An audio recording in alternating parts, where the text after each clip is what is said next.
be live. So we'll see if everything's working. We're going to be on 4 platforms. I don't know why I did four twice. That's 8, but 4 platforms today. So wherever you are watching, welcome. Welcome. So here's the plan today. We're going to give everybody about 2, 3 minutes. I'll just socialize, check all the platforms, and make sure everything is up and running as it should be. But the idea here is we can give you all an opportunity to kind of work on some decks, right? The season's still fairly new. The set's only been out. We're what, in week 3 now of the set being live. And this kind of gives you an opportunity to get some help because there's a lot of cards that are very different in this set. And I don't even think we know what to do with all of them. I mean, a lot of us are still testing stuff, trying stuff out. I mean, you see stuff on every creator's channel where we're trying new things. So this is just kind of an opportunity to bring your decks and be part of the whole process. And what we'll do, I won't say yet, we're not going to do it now, but in a second, when it's time to go live, or we're live now, when it's time to submit the decks, I will tell you when. And then if you're on YouTube, you'll have to go to our Discord. So you can post it in the standard channel. You will post a link to your deck, not your deck list, but a link to your deck so I can get it off a website. And then we'll put you in the queue. And then I'll make sure I keep the queue accurate so we can keep everything in order. And then get everybody taken care of one at a time until we run out of time today. So we'll just go as long as we can, probably for 2.5 hours, and see how many decks we can cover. If you're in Twitch, I believe you can just post in the chat. Also in Facebook, I believe it allows links. So you can post in the chat there. If you post it on Twitter, I'm not really sure how I'm supposed to get that from Twitter. I think you can post a link in the Twitter chat. So I'll try to keep an eye on that too. But those should show up here. But if you're on YouTube, you will have to go to the Discord to submit because it doesn't allow you to put links on here. I tried to set it up so we could put links directly on YouTube, but they don't allow it. And truthfully, I get it. It's a safety feature. I don't blame them. Because if you don't, then you have people posting all kinds of stuff or directing links to places you don't want to be and probably get you in violation of some stuff. So I get it. BR Joe says, Sup PD and chat, how's it going, Joe? Optimator joining us from Twitch, it looks like. Yo, yo, yo to you too, friend. How's it going? Yeah, but there's a lot of decks. Matter of fact, let me, while we're doing this and we're getting set up, I'm going to hop into Arena over to the side. And I'm going to delete a lot of things because I have a lot of deck lists that are probably not going to see the light of day anyway. And I'm going to make some room for a couple of things because I have a feeling I'm going to need to load a lot of decks today. And that's not a bad thing. Let's see. I don't need this one. I will say, you know, if your plan today is to just bring in a bunch of decks that we already know. If you want to bring like mono black control or mono white soldiers, like we're not going to talk about those. Like those are decks that don't need help. Right? We already know what those are. I'm not going to have a lot to contribute. I can look at them, but I'm probably going to tell you, like, yeah, this looks like all the other decks. Maybe change this one card. Have fun. And then I'm going to move on to the next one. Not to be mean or to be rude. It's just, if there's nothing to talk about, I'd rather move to the next deck to help somebody who really does need some help because they're trying something new or different or awkward or some combo they can't get to fire off or whatever the case may be. You know what I mean? So that's the goal there. Okay, cool. I have room for decks now. All right. So let me check the Discord. Here are some pictures. Oh no, why is my phone going off? The Google Assistant tries to be too helpful sometimes. All right. All right. So if you have a deck list you want to take a look at, if you are on YouTube, feel free to hop over to the Discord. Link is in the description. And you can post your link to your deck in the standard channel. If you are on Twitch or on YouTube or Facebook, sorry, go ahead and just post it in the chat. It should pop up and I can just get the link based on the chat. And that should be no problem. Zexlaw says, hey, PowrDragn, how are you doing today? I'm doing well, friend. Doing well. I'm just here. I'm your humble servant today to help you out with deck lists. That's what we're doing today.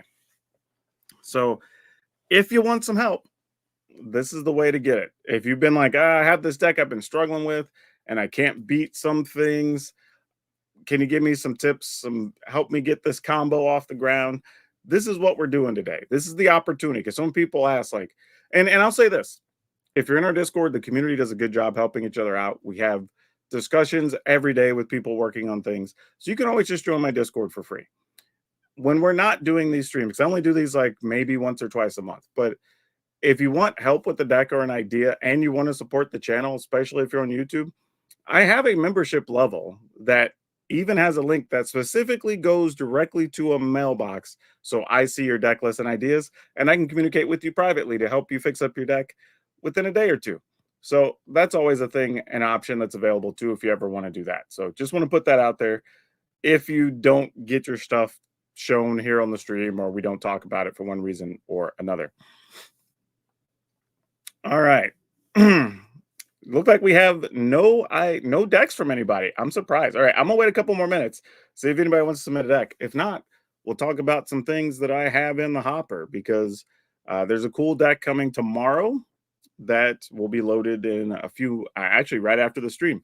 That'll go live tomorrow. That's a really cool green-white deck. That's a green-white ramp deck, actually, which is kind of cool. You don't see too many of those, so that'd be a thing. Okay, here's the thing I want to talk about, because somebody's probably going to submit this today. But Slime Against Humanity. I don't know if that card is actually playable in Standard. And I feel like there maybe is one deck. Somebody will figure it out. But so far, in my experience, it's not good. Not good at all. Like, I have a couple of folks that I've talked to that are also working on it. And they have spent as much time as I have, and none of us have come to a consensus of a deck that's even playable with that card. And I mean a lot. Like, I personally have put probably 6 hours now between four or five different versions in the last couple days. No good. I've talked to another creator, he spent like 3 hours, no good. Another creator spent 2 or 3 hours, no good. And we've all tried different stuff.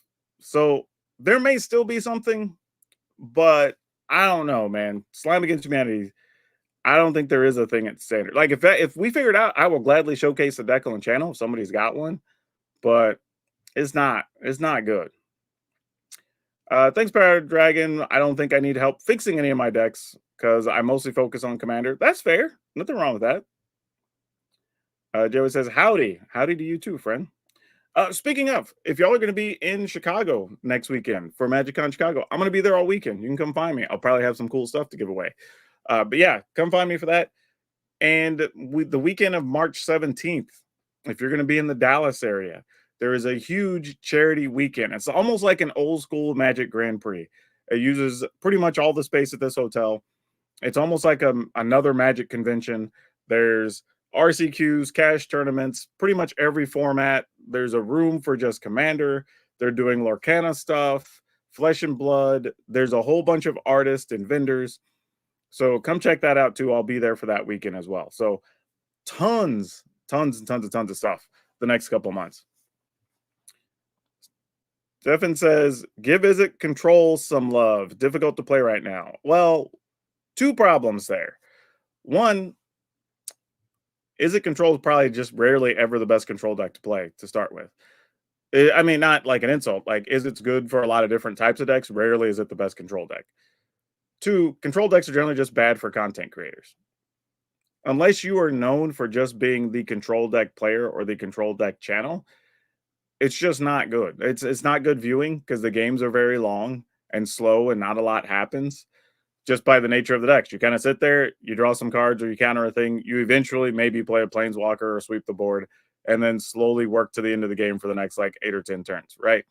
That's just the nature of what control decks are. So a lot of creators stray away from doing that content because they don't get as many views.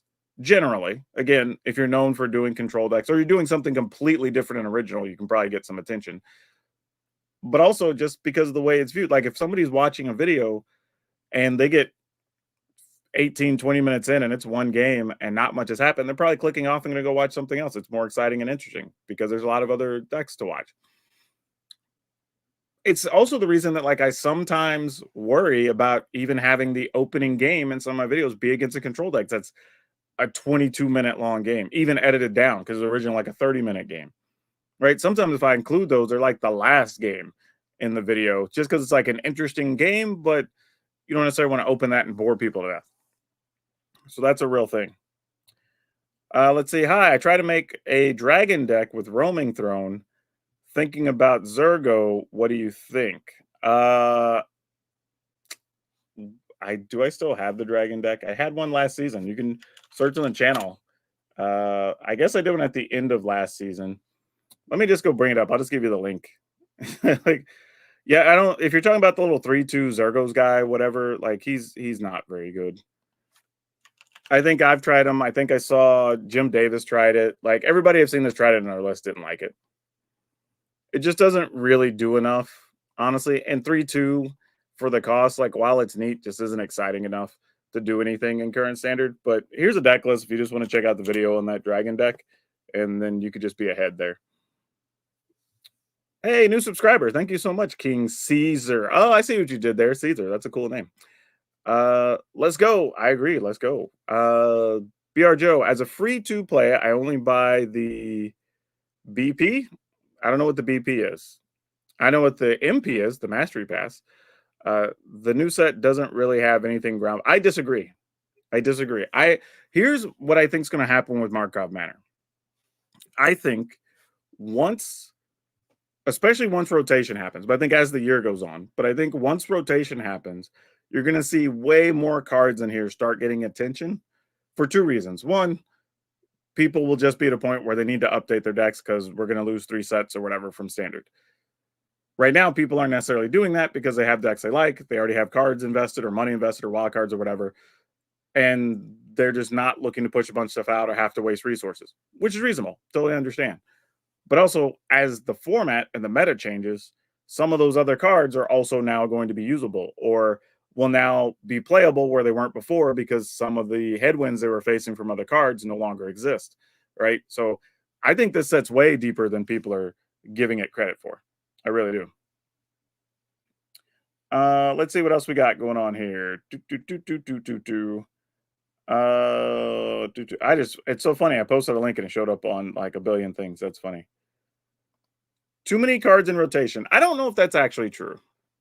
I think people want to say it's true the same way people before said, oh, well, sets rotate too fast, right? Everybody's going to feel some way about something. That's just the way it is. New follower. Thank you so much, Maddie. You know, I think that's just going to be a thing. I think whether we have a 2-year standard or a 3-year standard, people are going to feel one way or the other about it. The only thing I can say is when there's this many cards is some cards will get overlooked until rotation happens, where before they might get looked at more immediately or within the first 3 months of release. That's probably the biggest thing. But the reality is if you look at standard right now, there's control type decks that are good. There's mid-rangey stuff. There's pseudo graveyardy stuff. There's several different aggro decks that are playable. There's enchantment-based decks that are playable. There's some that care about artifacts that are playable. So having all these sets available actually has allowed a lot of decks to be viable. And some even with older mechanics. Like you're still seeing like the toxic decks are still a thing, right?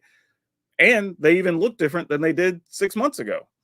So they're even getting updated as time goes by, wherever people are trying different cards or whatever as the format shifts. So I don't think it's necessarily a bad thing, honestly. Yeah, there's even some playable vampire decks. That's also true.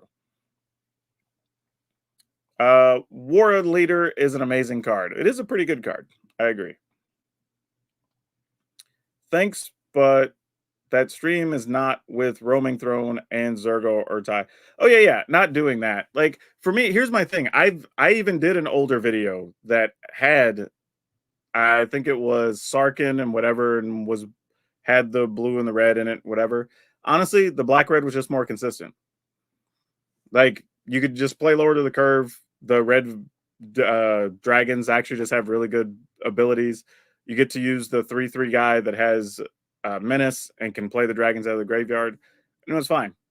I mean, you can do it another way. If you want to submit your deck list, that's what today is for. Feel free to submit it. We can look at it. We can talk about it. But I'm telling you, the black white one actually played very well. I mean, I'm just speaking from what I know. Like, if I can help you fix up another one if you have a deck list you want to start from, though. You feel like black white life gain is a viable deck. Here's what's interesting. I've seen it a bit on the ladder, and it feels like it should be. But if I feel like the games where I've had 2 or 3 early removal cards, the deck really didn't do much against that, right? If you don't have those early and then they have time to get rolling, then it's great. But it didn't feel like they had a lot of, I don't know, late game or comeback strategies, right? Like you deal with the early, because they have 2 creatures that care about life gain, really, right? It's the 2 that basically get counters every time you gain life. If you get rid of either of those early and you have sizable creatures, well, now everything they get is just a chump blocker, or they're taking 4 or 5 a turn. And like, sure, they might be gaining 2 or 3 a turn, but like at some point they're just behind. And that's been my experience. But if you don't deal with those couple of creatures early, they can just bum rush you. I think the issue right now is figuring out where the balance is for those decks, right?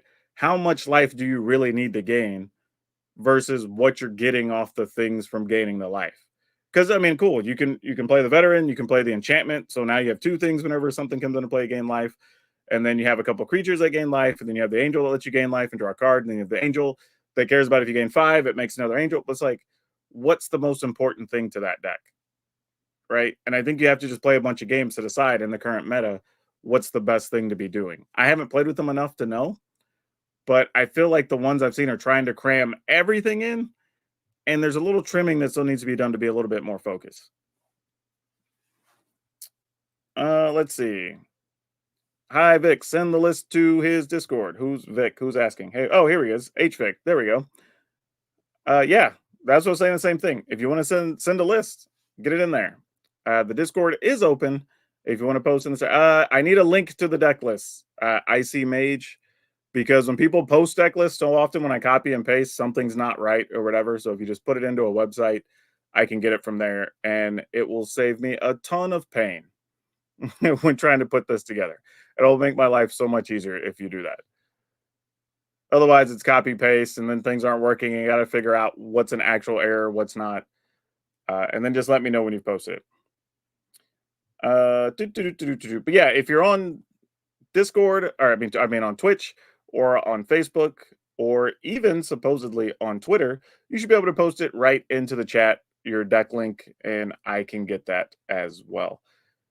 Oh, we got some more followers. Thank you so much, people. This has been a pretty active stream already. I appreciate it. But yeah, for those of you that joined late, I started out talking about Slime Against Humanity. For those of you who don't know, let me bring the card up, because some people may not know the card I'm talking about. This thing, it's not a good Magic card.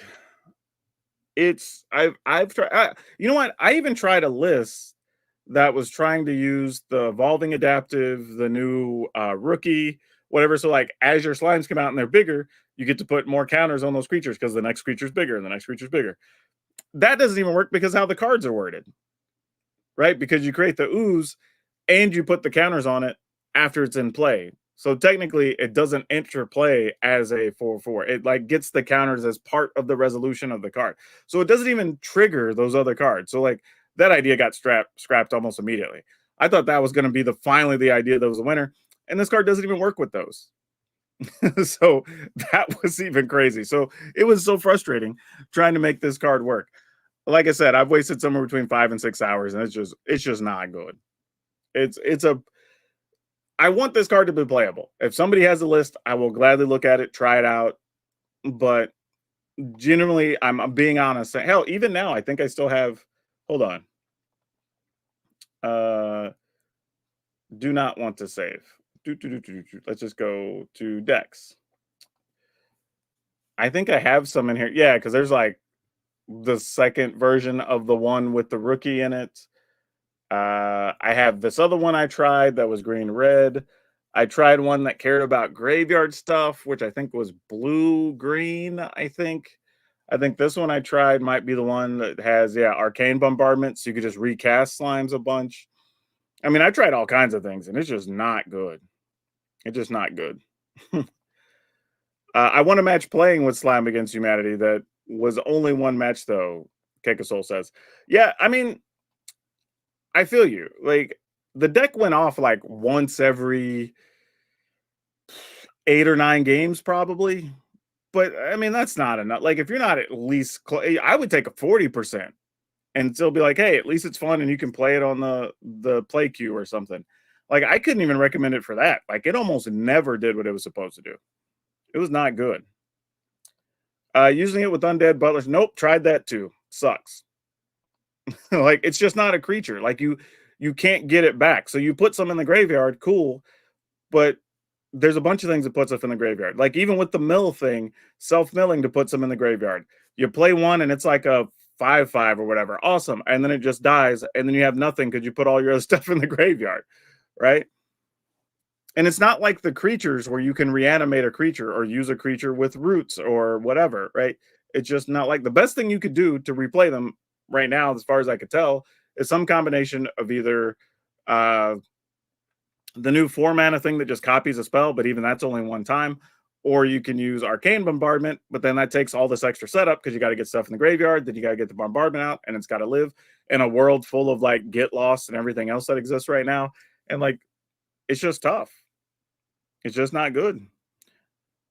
Ichor Drinker and Undead Butler make that card work, but they don't though. like like they don't. I don't understand how those make that work. They really don't. What about the card that exiles from the opponent's library? I mean, what about it? It's a card. I don't understand the question. Like, that doesn't work with Slime Against Humanity, which is what we were talking about. I'm so lost. Like, I don't know what that was a question, that was like a statement, but I don't know what it was asking or what it was trying to say. John says, I made it to platinum using your Boros Burn deck, but now all I see are board wipe decks. So I bet the slimes are tough to play on the ladder. Here's the thing. If like, okay, you know what? I'm gonna bring up another thing. I'm glad you mentioned that, John, because I'm gonna talk about another thing that's sort of related to that with the Boros War Leader whatever deck, or the Boros Burn deck, right? A lot of people keep saying every time they either see Ashnell or they see War Leader's Call, they keep saying, "Oh, you should have Ashnell in a War Leader's Call deck." No, you shouldn't, and I'm going to tell you why. And I've replied this way probably to like 10 different comments in the last week. But here's the thing: War Leader's Call wants you to have more creatures. Ashnell decks want you to have more direct damage.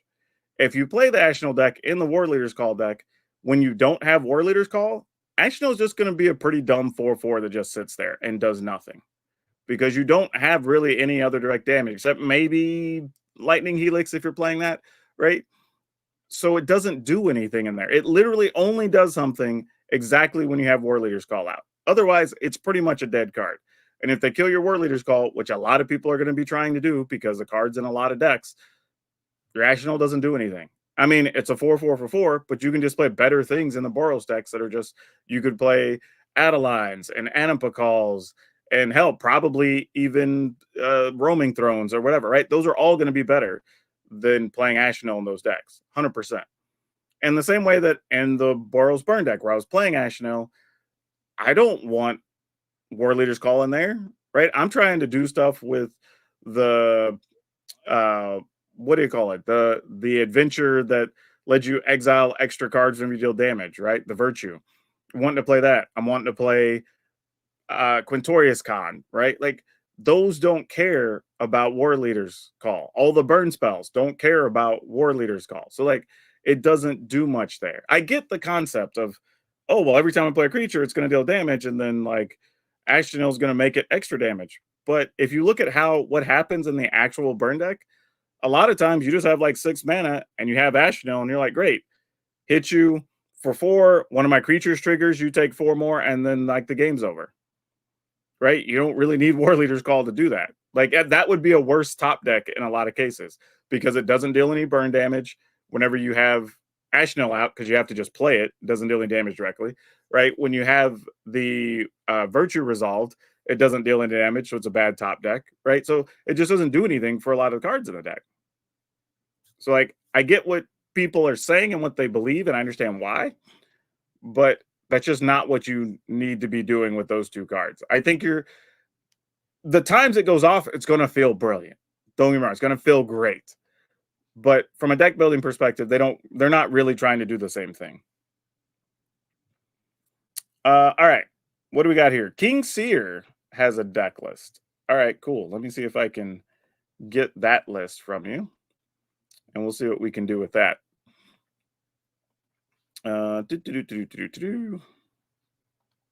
Can I snag that? Or will it not let me snag that list? That's going to be annoying if it doesn't. It's on Moxfield. I can see it. Can I copy that? Will it let me copy that? It's not letting me copy your list. Why not? It's all right. Post it again in Discord, and I'll see it, or Twitch, and I'll see if I can just snag it there in the Twitch chat. Actually, I think it is there now. Maybe. Let's see what I can do. Yeah, I can snag it from the Twitch chat. There it is. I see it. All right. Cool. So this will be our first one today.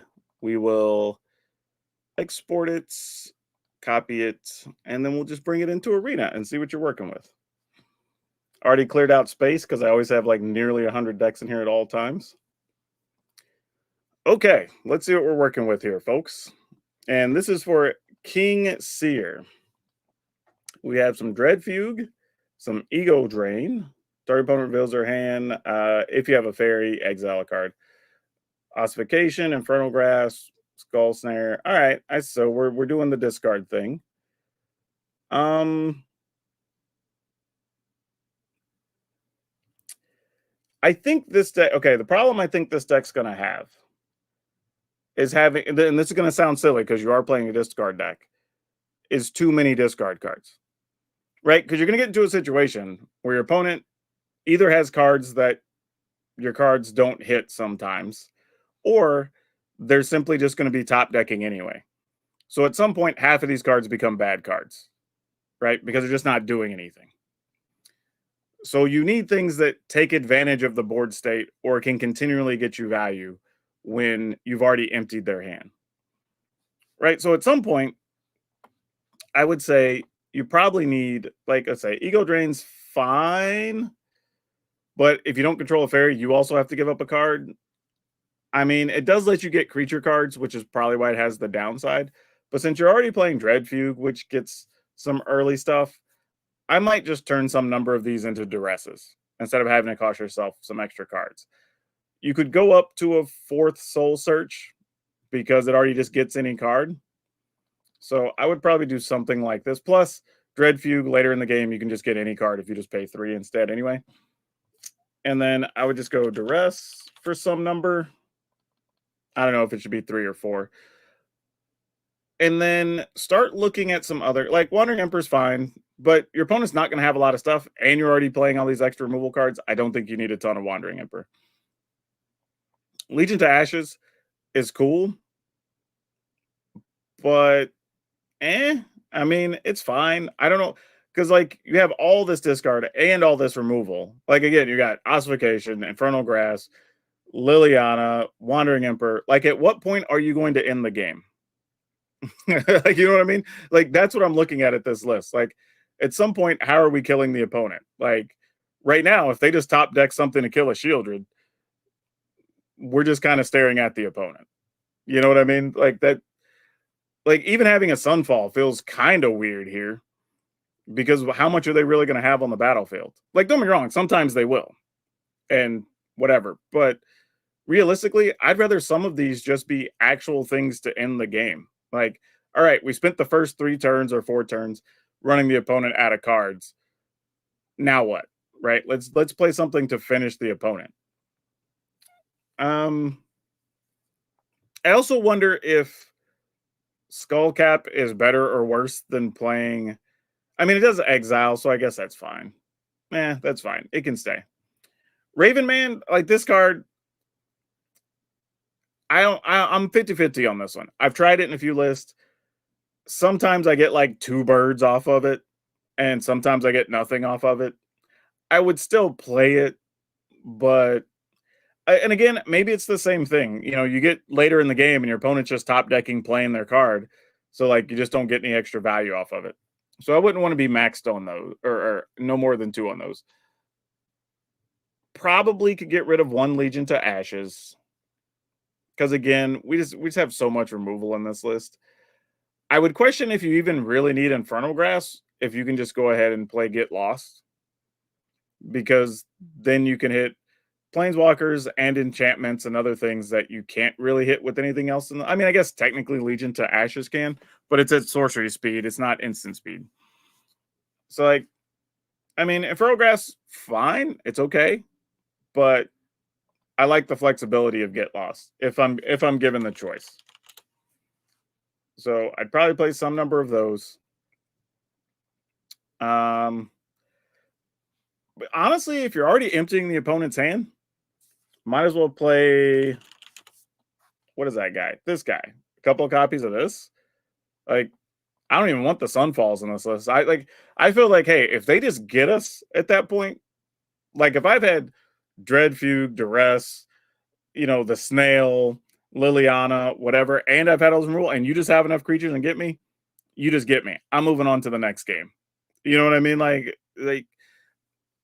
I get people wanting to play cards to try to deal with every single and I'm not saying that's necessarily what this deck is doing, but one of the biggest mistakes I see with deck building, which by the way, I'm scripting a video on how to build better Magic decks. I don't know if that's a thing y'all care about, but I'm hoping to have it out in another like couple weeks. Something I kind of been toying with on the side. But one of the mistakes I see is people want to play a deck that just like, oh well, I need an answer for this. I need an answer for this. And I'm like, no, you don't. You really don't. Like I've put deck lists on the channel that have said straight up, this is all offense, no defense. We either get there or we don't. Right? You know what I mean? And if we don't, we don't. But we get there more often than not. Why? Because every card is focused on getting across the finish line, doing the thing you're trying to do. If you're trying to play all the defense, kind of like what we're looking at right now, like at what point are you finishing the opponent? Right? We've made them discard all the cards. We've killed everything they tried to play. I don't know, we've exiled some things or whatever, but your opponent has forever to either kill you with creature lands or top deck an enchantment you have trouble dealing with or whatever, because you're never killing them. You know what I mean? Like their hand could be empty and then they draw like their own planeswalker or I don't know, wedding announcement or whatever it is, right? So now they're making tokens, or hell, even actually, yeah, well, even then, it could be a lot of things. Like, but because you're giving them all that time, they're just like, okay, I don't have cards, but I'm just playing off the top of the library. That's fine. Not to mention some things that can be played out of the graveyard and all this other stuff. So you need some way to finish the opponent. Maybe you could include some number of Trespasser, possibly, just so all those things you put in the graveyard, you can get rid of them. So they're not like reanimating anything. They're not using any flashback abilities or anything like that, right? That could be an option. I think this deck would do fine against the control decks just because they don't get to keep a lot of cards in hand, right? You're dealing with a lot of their stuff between the Duresses and the Skullcap Snail. You've got Planeswalkers. This feels better than where it was. I mean, I'm still not a huge fan of the Raven Man, but it's whatever. Like I play it sometimes I don't. I just never have good results with it. Not saying the card is trash. My results with it have been very minimal. So I'm not high on it. But yeah, I think this is fine. I mean, Soul Search, Duress, Drag Feud, like this is a lot of discard. A lot of discard. My concerns, like I said, would be just getting beat down too quick, potentially. Right? If they're a deck that just doesn't care about having a lot of cards and they're playing haste stuff off the top or whatever, you just don't have a lot of things to stop them because everything's so focused on discarding. But like I said, you get those matchups against the Zorius control, hell, even domain control, right? Or you can get rid of a lot of stuff in those decks. Like you're probably all right. I think something like this could work against those. But every deck's going to have flaws. Every deck's going to have matchups that aren't particularly good for them. that's the reason I say you can't worry about all that, especially if you're playing best of one, right? Because the game will just go fast. You lose, fine. Like if you high roll and beat them, awesome. If you don't, you just take the loss and move to the next game, right? That's the benefit of playing best of one. If you play best of three, you still don't worry about it main deck because then you have a sideboard anyway for those problem matchups. So there's no point shoving a bunch of stuff in the main deck to worry about the one bad matchup or the corner case situations or whatever. You just say, all right, if they get it, they get it. We move on and play another one. Trying to, honestly, that's something I'm gonna have to include in my video too, but trying to win every single game, while that is the goal, it's also a fallacy because it's just not gonna happen. And by trying to put things in that account for every single possibility, you kind of slowly become a version of that whole jack of all trades, master of none sort of thing, where you now have all these cards that do all these things, and while none of them are bad, they're not really helping you cohesively do the thing you're trying to do, right? Like mono red could play all these other different things, but why does mono red win? Because it's just fast guys, things to pump my guys, things to kill your guys. That's it. That's the deck. If it doesn't do one of those three things, it doesn't make most of the current list of mono red for a good reason. Same thing with the green red aggro deck you're seeing, right? If it doesn't protect my guy, pump my guy, or just hit the opponent, it doesn't make the list. And sometimes it just doesn't work out, and that's okay, right? But they're winning more than they're losing, partly because you're going to run into a lot of those decks that are trying to do everything, and then they just do nothing in the end. You know, it's just the way it goes. But people still try to solve for that, and it's just not a realistic situation. But all right, yeah, I would probably start with this. See if this gets you any closer to your goals. At least now you have a few more things you can fight with. You know, where we've added in the trespassers, we've added in the Acklazats, we've trimmed down things and got to just a better, more versatile set of removal. I mean, of discard. I think I went heavier on the Soul Search, which is good, and probably should help you out. Still not a lot of threats. I would like to see a few more in the deck. So if you seem to be going a little longer in games and things aren't working out for you, feel free to cut a couple of removal. I mean, a couple of discard, and then just squeeze in more actual things to beat your opponent down. Because I think that's what you probably need to be focused on a little bit more. And honestly, it's probably trespassers at that point, especially if you have them playing off top of the library and there's a chance they won't be able to cast something if they just draw a land. Then those become 4/4s, and then you just have a bigger creature. So that's probably what I would go with the rest of the way. But you're probably going to have to play some games to figure out what the best card is for that. All right. We guys have somebody who said they posted a link in the Discord. We have two that got posted in Discord. All right. So I'm going to put Lazy Chicken. You are next up. And then behind that, we're going to have Icy Mage. So I got you right here in the queue, as they say, with all the letters that don't make sounds. I don't know why I described it like the silent letters. What am I doing? Like, man, sometimes the brain just doesn't work when you want it to. All right. Let's take this and let's see what we got. I also tried not to look at the list until I load it into Arena, so I get to see exactly what it is you're doing in real time. Oh, all right. So I must not have everything crafted for this one. What is this? Yes, Delny. I feel some kind of way about this card. I'm gonna say something, and this is probably gonna make the chat very mad at me. So I'm bracing myself right now. I think Delny's overrated.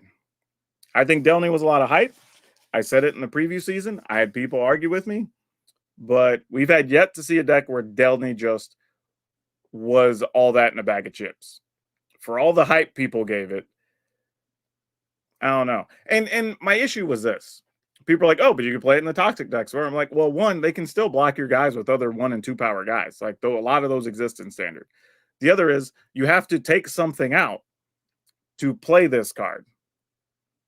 And then if you play any, and people are like, oh, well, you can play it in humans or whatever. I'm like, okay, cool. But then are you not going to play the human that pumps the other humans? Because once you do that, they lose a lot of the abilities for Delny. However, Delny does trigger abilities, and that part is probably more important. You know, I think that's the thing. Oh, I'm sure people have had it pop off, but are we doing it consistently enough with all the hype that people gave it that those decks are floating around the ladder? The answer is no. I mean, I've had decks with cards that pop off, but I wouldn't say that they are top of the line defining that everybody needs to be playing them, you know? We do it as creators just to try to make the cards work. You know, that's a whole different situation than if we're playing something to be a top tier or whatever, you know? But anyway, let's get into this thing. So Lunarch Veteran. I feel like if we're already going to go in on Delny, we might as well just be playing 4 of these. But I'm going to look at the rest of the list here. We have some cut down, some go for the throats. Again, if I'm playing go for the throat, should you just be playing get lost and let you deal with more permanents? I mean, if you don't have the rare slots, I get it. But I'd probably just go for the throat, especially considering most of these cards look like they require white mana anyway. So you need to be playing more white than black. So probably would be better off with that in the list anyway. Bartolome's okay. I'm not. I get we have some token makers, and that's kind of a thing. And you have the little Ellis combo, so that kind of works with Delny triggering. I can get behind that. Ishin triggers Animpakal and Mishra. I guess technically rabble rousing. If a creature causes a triggered ability. All right. You know, I kind of feel like we're trying to do too much here. Like it's kind of trying to be an Ishin beatdown deck. It's trying to be a token deck. It's trying to do some stuff with like Ellis and Bartolome. Like, and then it comes back to like, if we're doing all the tokens things, why are we not playing War Leader's Call? Like the vampire, whenever the creature's power true enters battlefield under your control, each opponent loses a life, you gain a life. I mean, that works if you have a Delny out. You get 2 triggers. You control power true less, gain death touch and lifelink. But that's 7 mana. We're probably never going to use the 7 mana ability. Yeah, I think there's just a lot going on here. And I'm trying to figure out. Because, like, Ishin's going to trigger Animpakal, Mishra, and Rabble Rousing, but not anything else, really, right? Delny triggers Animpakal once? Twice, I guess, technically. Well, no, because once you trigger it once, it copies it, and then, okay, so it only gets to do 1 time, really. So Delny only really triggers Ellis and the vampire, right? Because it can't trigger Mishra, because Mishra's 3 power. Again, it triggers Animpakal, but 1 time, because once you put the counter on it, puts another counter, and then like it doesn't do anything after that. It does trigger Ellis multiple times, but that's mostly just for life gain. Because if you don't have Bartolome, it's just like it triggers if things die in combat. But I mean, I guess it makes your tokens harder to. I'm trying to justify like how do we keep Delny in the deck? That's what I'm doing right now. I'm like in my head, I'm just like, how do we build this in a way that Delny gets to stay? But the problem is everything in here doesn't want Delny to be in the deck, I think is the issue. Because, yeah, I think that's the problem here. I mean, yeah, it triggers Resolute. I mean, you get 1 more token. That's not exciting, though. Like, I mean, it's nice. Don't get me wrong. It's nice. But when you don't really have things that take advantage of the tokens, like, we don't have anything that makes the tokens bigger. We don't have anything, like I said, like War Leader's Call, where the damage come into play. If you have Bartolome, it's cool. It's more fuel, but we only even have 2 copies of that. So, I mean, is that... I think the other thing, too, I'm trying to think about game flow. Like, turn 1, maybe you don't play anything, maybe you play a veteran, but there's only 2 veterans. So I'm assuming turn 1, you don't really cast anything. If you have the right lands, maybe you get to cut down something or whatever, right? Turn 2, you don't really want to run Ellis out there just by himself. You definitely don't want to play Bartolome with nothing. So your best bet is either to play reinforcements or go for the throat. And then what do we want to do on turn 3? Probably just play Animpakal. right? And attack with hopefully one of the tokens we've already made from reinforcements or something. And then play Delny. So then you get one more trigger off of Anipakal. Some life gain trigger. Well, even then you wouldn't, because you wouldn't have the mana because we didn't play Ellis yet. Yeah, I think the way the deck's set up, Delny's not doing much. I think is the problem. I think we would have, if we want to keep Delny, I think the rest of the deck needs to become something else. Like we need to look at all the 2-power things that have an ability that triggers, and probably cut like Ishin. If you end up going tokens, you can go and keep Mishra because it would still trigger and do things. But like Vein Ripper is cool, but it costs 6. Like that's a lot. You know what I mean? Like that's a lot to get to. Probably not going to see play very often. And again, doesn't work with anything else in the deck really. I mean, it works with Bartolome if you already have a board full of things and just sack everything, like your opponent probably dies. So it combos with one other card in the deck, but there's only 2 copies of each. So it's almost not really worth playing in this version. Like I almost feel like if you haven't killed your opponent sooner, rarely is this card going to be the thing that kills your opponent. You know what I mean? Like I mean, because Ishin works with, well, yeah, even Ishin only works with Anipakal and Mishra in this deck. I mean, technically rabble rousing, but you need rabble rousing and you need creatures and you need Ishin or whatever. I'm just thinking on a 1-to-1 card basis. Where do you get the most value?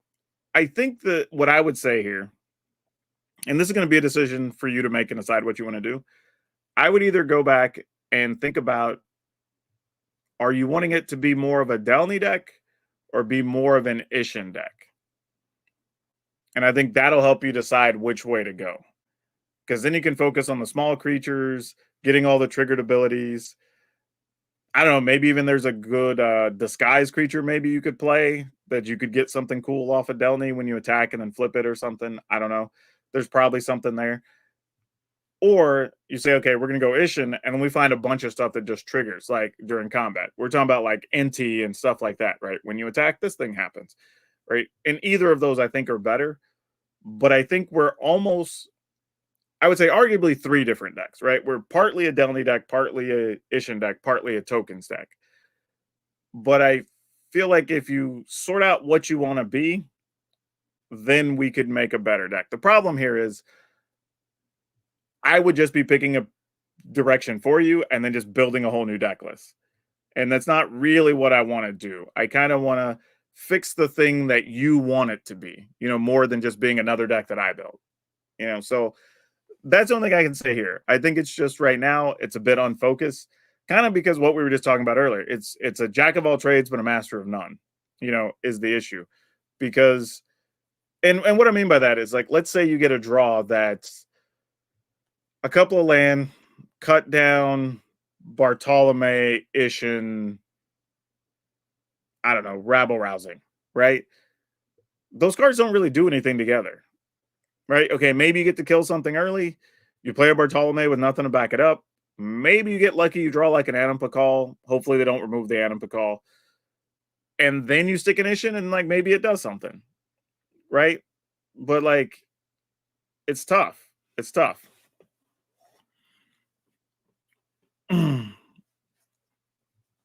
No, I know the full quote, Circumcised. I'm still just using it as people use it.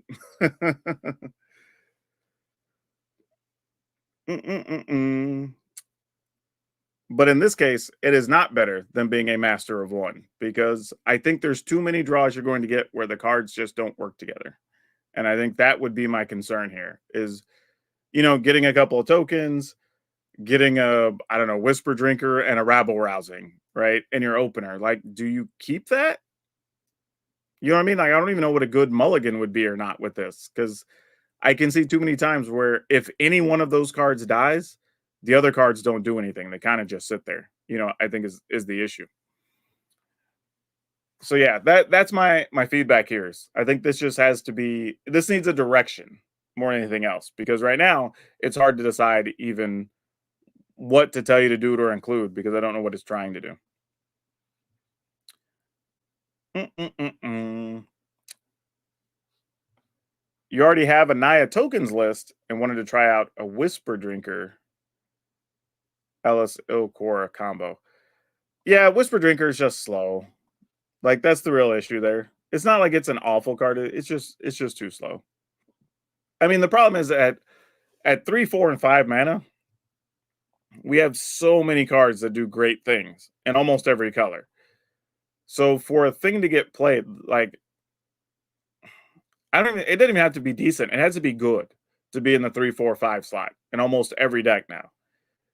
So if it's just like, this is kind of all right, or this does something every once in a while, or this is like it does this really big thing, it can high roll sometimes. Like, you don't want to be playing that card because you're just going to lose to more consistent things that are just better at the same cost. All right, so that was Lazy Chicken. I'm going to take a look at Icy Mage's list.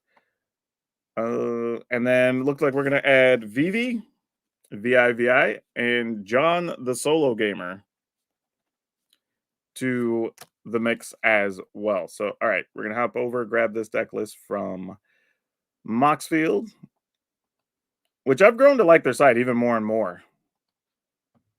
It's been nice. They also let you do like test draws with the deck and other things on the site, which is pretty cool. So if you're just goofing around with lists and you're curious, there's a lot of little like fun features on there that I don't think people even know about. All right. Is this the same list? This is one we just imported? No, this is one we just looked at. What did I import? Did it just automatically take it to the top? Maybe I didn't import yet. Let me try. There we go. All right. Nope, it says it did. Where did it go? Where did it go? Oh, it's over here. These are the same list. It just didn't put it at the end for some reason. Got it. All right. So what are we doing here? We've got some type of Esper pile with Lazav. So you can copy when it attacks, exile target card from graveyard, then investigates. When you sacrifice a clue, it can become a copy of a creature card exiled that way. You have Iron Crag. Guys, and try to let you play some face down stuff from the top of your library. You get to cloak some things. Staff of Completion. I got to say this about Staff of Completion. I have never had this card do anything. I've seen it do something one time in a game against me. And that's it. Like, I almost just ignore this card now when I'm deck building. And that may just be a mistake at this point, but it's been so bad for me in every single list I built it that I don't even know where I would play it at this point. Wow, this is a lot. Okay, first off, this is a lot of cards. Lots of ones and twos, which already makes me a little bit wary because consistency is going to be a problem. I mean, there's literally only outside of lands, there's only 2 cards in here that are 3 or more. No, not true. Never mind. The Lazav, there's 3, right? So I have to start questioning what are the most important. I guess no, I'm a liar. All right, I see, because it split up some cards here. So you have 3 Atrata and you have 3 No More Lies. All right, that's at least a little better. But I do have to ask, what are the most important cards in this deck? Because I'm looking at stuff like Teysa, which kind of works with Lazav, sort of, right? We can crack some clues and we can get some tokens, maybe. But there's 2 issues here. You're going to want to be spending mana on No More Lies on the opponent's turn. So you're probably not wanting to crack clues on your turn to let Lazav copy anything, right? And one of your best removal cards, which does proliferate, so I get why you're playing it with the Planeswalkers, happens to also be a sorcery. So this means like you're going to have less opportunities to crack treasure or clues on your turn to trigger the Lazav to also be able to get the ability of Teysa. Does that make sense? Like, I feel like I said a lot of words, but it kind of sounds like I ran around a little bit. So that's part of my concern here is the cards you're playing don't seem to allow you to maximize them because you're also having to use stuff on your turn to maximize your deck, as well as leaving the rest of your mana open to be able to counter things. And we might as well just be playing for No More Lies. You know what I mean? It's an uncommon. It's good. We might as well just be maxing out on it if we're going to play them. Atrata is kind of interesting, but the problem is you need to deal damage first to be able to get the free cloak. However, though, if you get the free cloak like a planeswalker, it's kind of cool. So, I mean, that's kind of neat because it's just like you may cast a card without turn it face up for 4. Yeah, so I mean that's kind of cool if it happens. Um, yeah, I think the other issue here too, and now that I'm looking at it more in detail, this it's a control deck that's trying to be a mid-rangey deck, right? We're trying to be a planeswalker deck, but then we're trying to work in all the stuff with like the Atrata, the Lazav, Kaya. I mean, not Kaya, but Tesa. Like, and they just don't really fit. Like, this deck would be better. I mean, Urzov assembles the Titans. I always see people squeeze this in the deck list, but I've just had bad luck with it. I feel like I could just have this be another card and it's fine. But I don't hate it. The only thing I dislike about it is if I don't already have the Planeswalkers out, a lot of times the turn I would play this feels kind of scary. So that's my issue there. But realistically, this could just be a couple more Planeswalkers and some sweepers. And you could still leave the blue if you want to, because I mean, to be able to play Experimental Augury, play No More Lies, like that all makes sense. But like, yeah, if we just cut Lazav's, I guess you could. I mean, Kaya doesn't really. This little Kaya really doesn't do much. Yeah, yeah. I don't even think little Kaya needs to be in the deck. I'm like, it's okay late game to exile the graveyards and make a pile of 1/1s, but it's not that exciting. But I for real could see where you just cut Lazav, cut Atratas,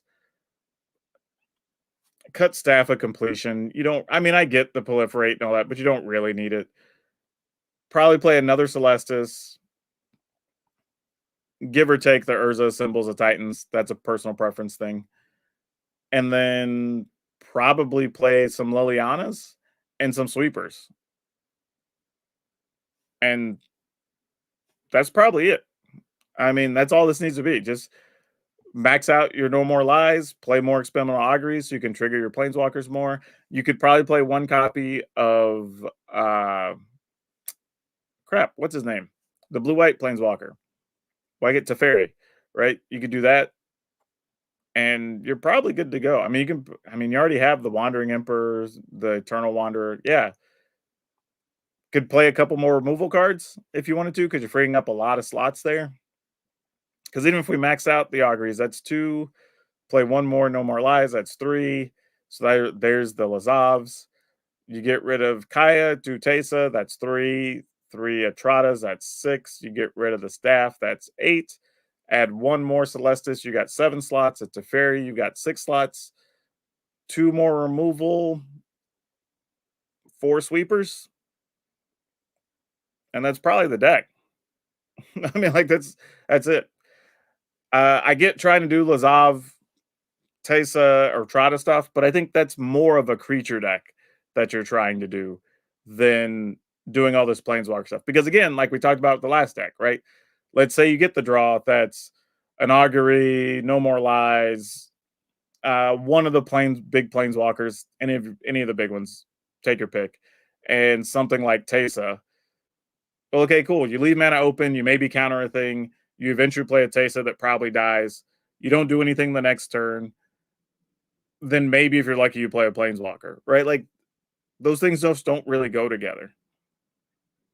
And you don't have that many creatures to even work off of each other. Because Atrata only really works if you hit with another assassin of some kind, right? So you have to have that situation set up to even get that bonus to start getting the the clues that you can sack and all that other stuff. So I think that's the issue.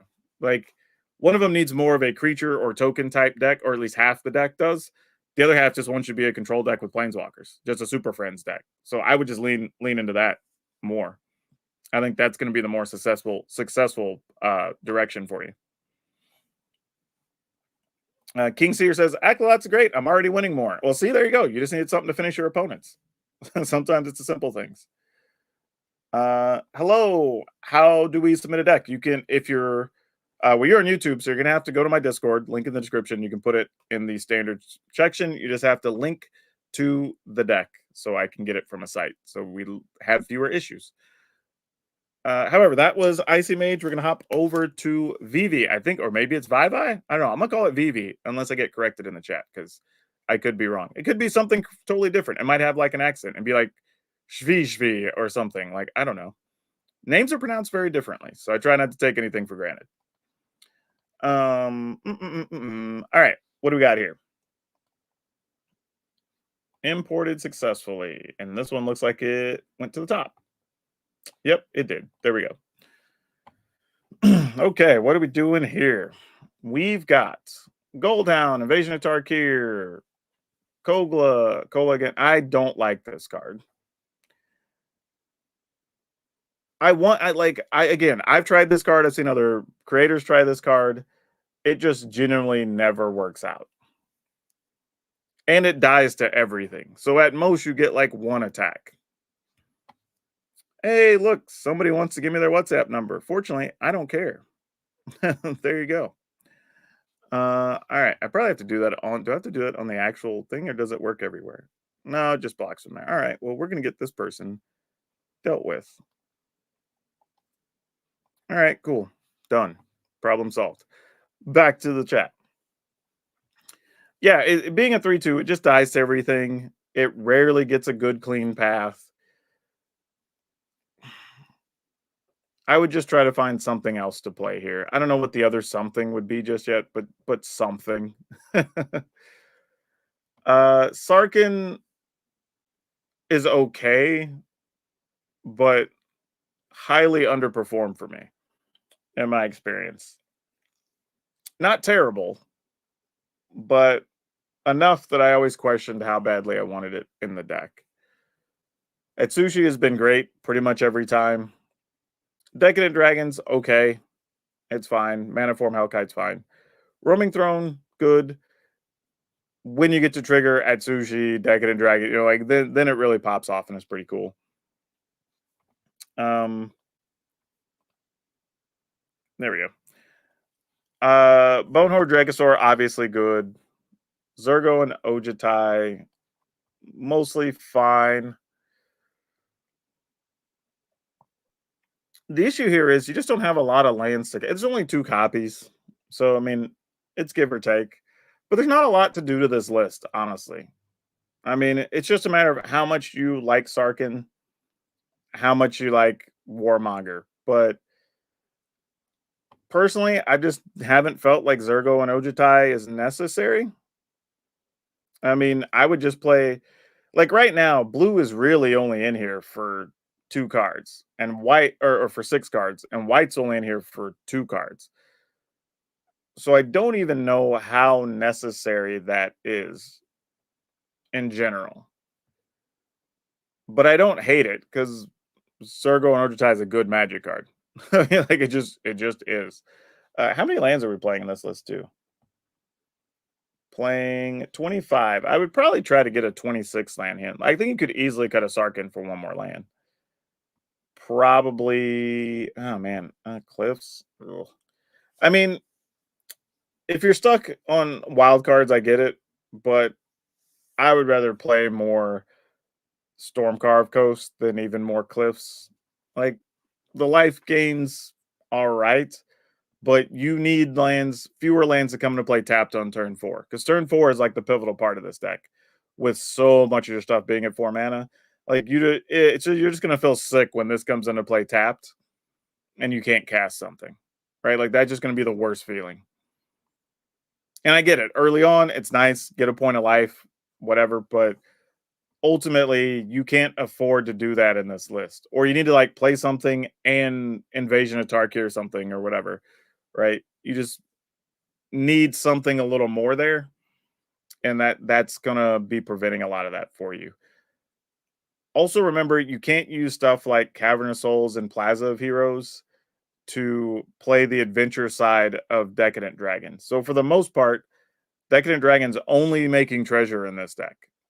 That's another reason I preferred playing the black over the blue in the list that I built, because it gives you access to this where you don't get that in this version, because you can't cast it with anything unless you've already attacked with another Decadent Dragon.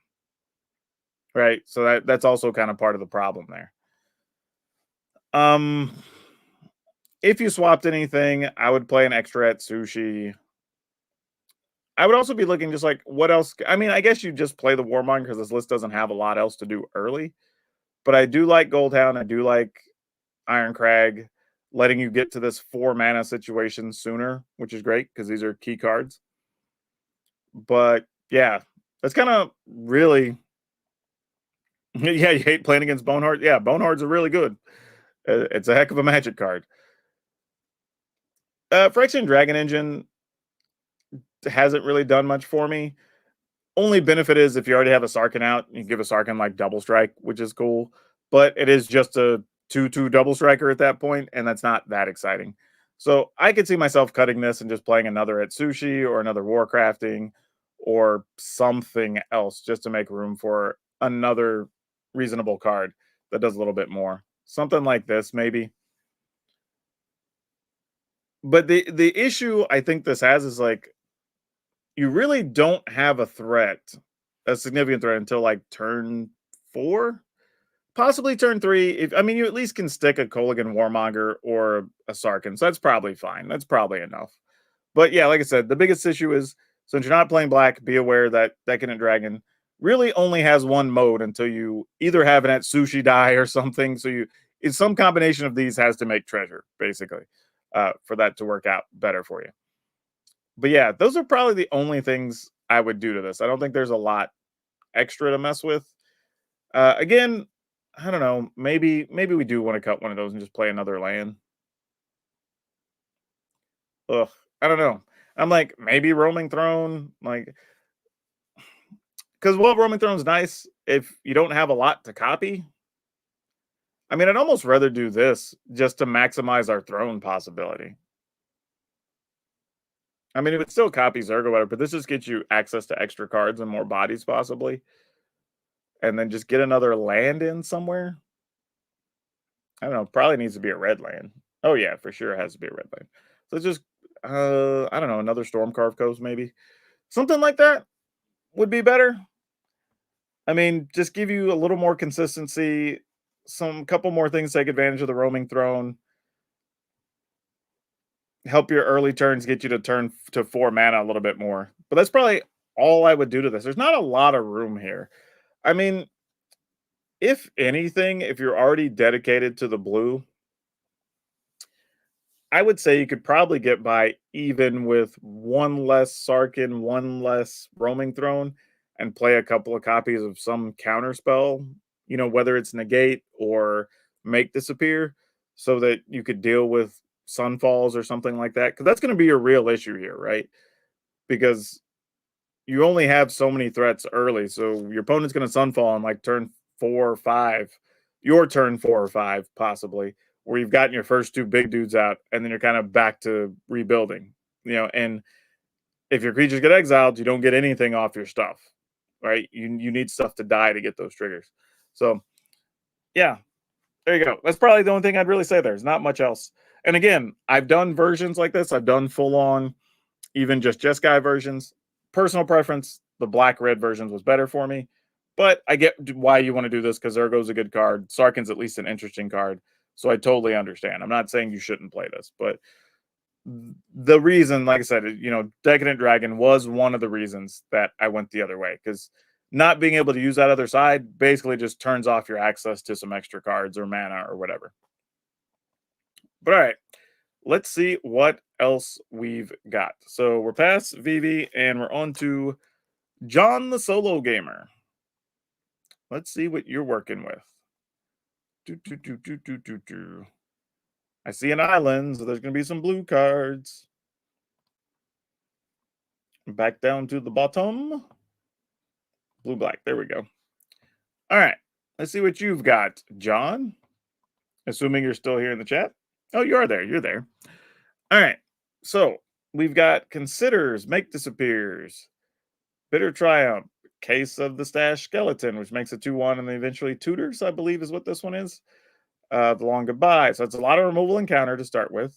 Lazov, Siphon Insights, Atrata, Realmbreaker, Masker Girl, Deadly Cover Up.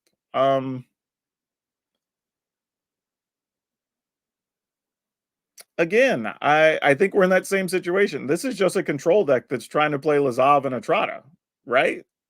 like I don't even know why Masker Girl's not being rude. I just don't even know why Masker Girl's here.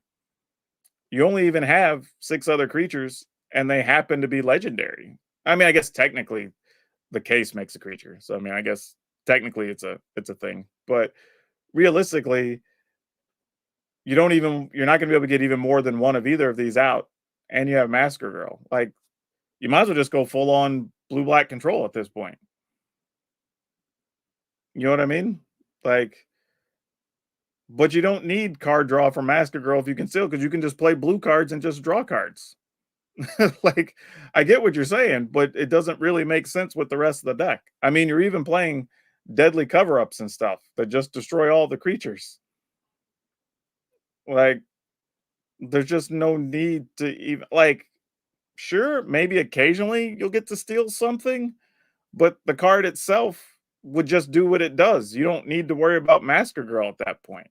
Like, you want to be like, and if I was playing Massacre Girl, then I'd also want to play some other removal instead of Bitter Triumph. I'd want to play like the card that gives all tokens -2/-2. I would want to play the -4/-4 sorcery, whatever, right? So when I'm killing stuff, I would just get cards, right? You wouldn't want to be playing Long Goodbye. You'd want to play something else, just killing with negatives instead of just spot killing. So that way, when you have Massacre Girl, you are just getting an extra bonus. However, with there being almost no creatures in the deck, and you have to manufacture your creatures in some other way, I would just make this some type of blue-black control deck. I don't know if you really need to be doing all the other stuff. Yeah, exactly. Grapple, drown, all that stuff. I mean, I have those in my Massacre Girl build, actually, those exact cards.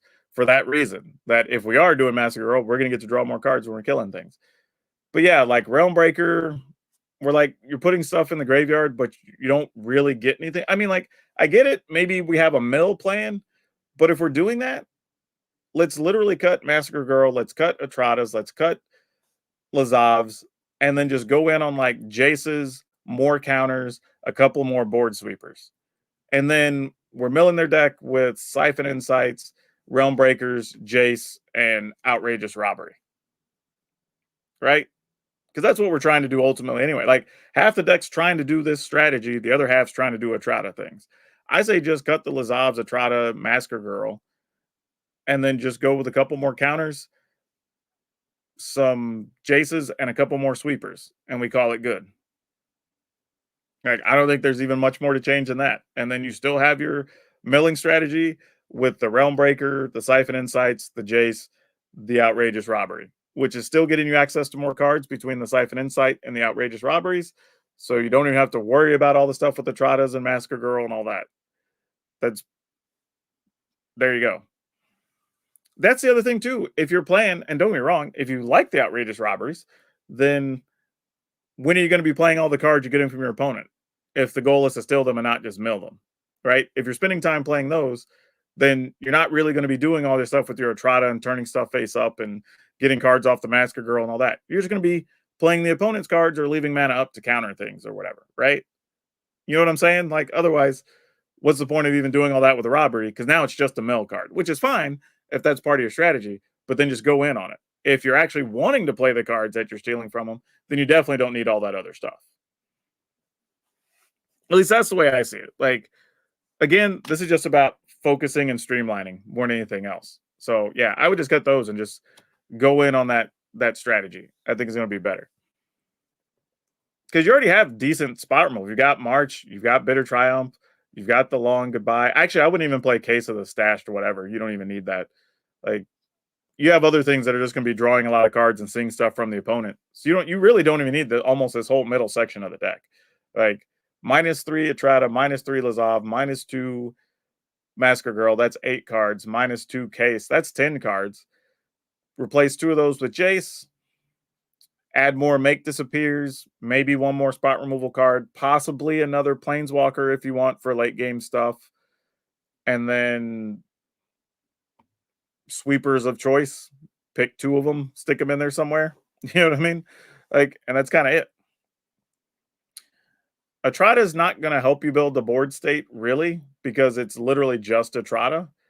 And then your game's going to become about, okay, well, now I have to kill everything in the way of Etrata just to make sure I have a board, while also probably never activating Etrata to flip something, because now I'm leaving up counter spells and trying to kill my opponent's stuff, or trying to mill things at the end of their turn with the Realm Breaker or whatever. So it's like, could you? Sure. But I don't think it's necessarily worth it. I would just go the other way. And don't be wrong, there's probably a world where Etrata is solid. Obviously, everybody wants to play with Etrata and Resolve. I think we've seen it 2 or 3 times a day already where people want to do that. I just think you need a more creature-based strategy to take advantage of it. Or maybe there is a world where it's just like hardcore control with just Etrata. My concern there would be that Etrata is your only creature and it'll just die to the first removal they get because they don't have anything else to hit with it. And randomly, Etrata still dies to cut down because she's total power toughness 5. So that's kind of random, but sucks. So, like, still susceptible to literally every single removal except for, like, I don't know, the burn spells that do less than 4. So it's just like, I don't think you need to do that. Is it terrible? No. Could it be better? Yes. So yeah, I think we can find 10 slots in here that you can mess with and just do more of what you're trying to do. Lean on the outrageous robbery. Like I said, mill the opponent out, playing Jaces, playing more spot removal, more counters, more sweepers. And then you just got Dimir Control with a really cool new mill finish. And even if you don't get that initially, you can use Outrageous Robbery and Siphon Insight to get some cards from your opponent. I think that's fine. Which is funny coming from me because I am not the control player. I don't really enjoy that all that much, but I think that's the way that this needs to go because I think it's going to be cleaner and better, especially with the current metagame. All right, we got through the current round of decks. Is there anyone else that has a deck that they want to get looked at on any of the platforms? Because we're live right now on Facebook, on Twitter, on Twitch, on YouTube. So, yeah, if you have a deck list, now's the time to get it submitted. New follower, Devin, is a subscriber. Thank you so much. Much appreciated. A lot of you have come on board today. I like that. Much appreciated. Thank you so much. Also, if you could be so kind, while we're streaming, be sure to follow if you haven't, if you're on like Facebook or Twitch. But if you're on YouTube, hit the subscribe button. It's free. If nothing else, hit the like button for sure to let people know you enjoyed the stream so it gets in front of more people. That'll help a whole lot. I really, really, really, really, really would appreciate it. Nick, here's what you got to do. Since you're on YouTube, you're going to have to go to my Discord. Link is in the description. You post your deck list on a deck hosting site and put the link to your deck list there, and I will grab it. And I do that mostly so there's no confusion because people post deck lists and there's always like discrepancies when I try to load it. It's easier if I just get it from a deck site.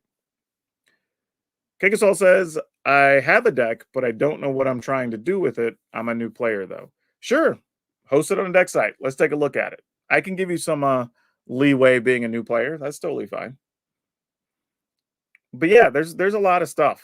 A lot of stuff in Karlov Manor, which, by the way, anybody wants to submit a deck, hop into the Discord. You can post it in our standard channel, or if you are on Twitch or on Facebook or Twitter, you can just post it directly to the chat, and I can get it that way. So there are multiple ways you can submit, depending on where you are. I don't see stuff in the standard chat. Like, y'all, Jay White, you've been around enough to know how this goes. You posted it in the main channel and not in the so Guadara, I don't even know how long your thing's been there. You posted it in the wrong thing. You might have had that up like for 30 minutes. Like, I for real don't even know. I'm sorry. I didn't see it because I was just looking in the standard portion because we're talking about standard decks.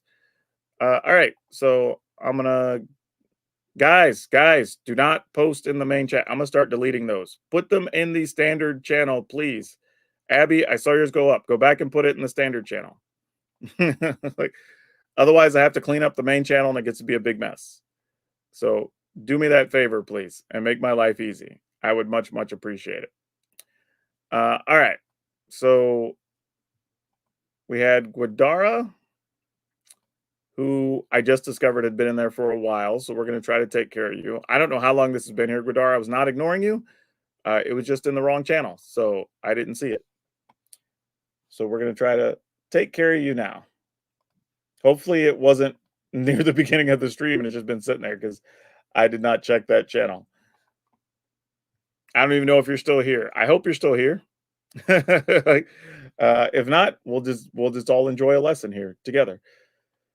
All right, what are we doing? This is a white, red angel. Nope, not an angel. Kind of an angel deck. Yeah. I have a Demir angel deck that I haven't put on the channel yet. This is a bit unfocused. Like, I don't even know why the Heartflame Duelist is in the list. And again, this isn't to take shots at you, but like, you're trying to play Thalia. Hey, Chuck No Blocks for 24 months, 2 years. Thank you so much, Chuck. You're trying to play Thalia along with things like Wedding Announcement.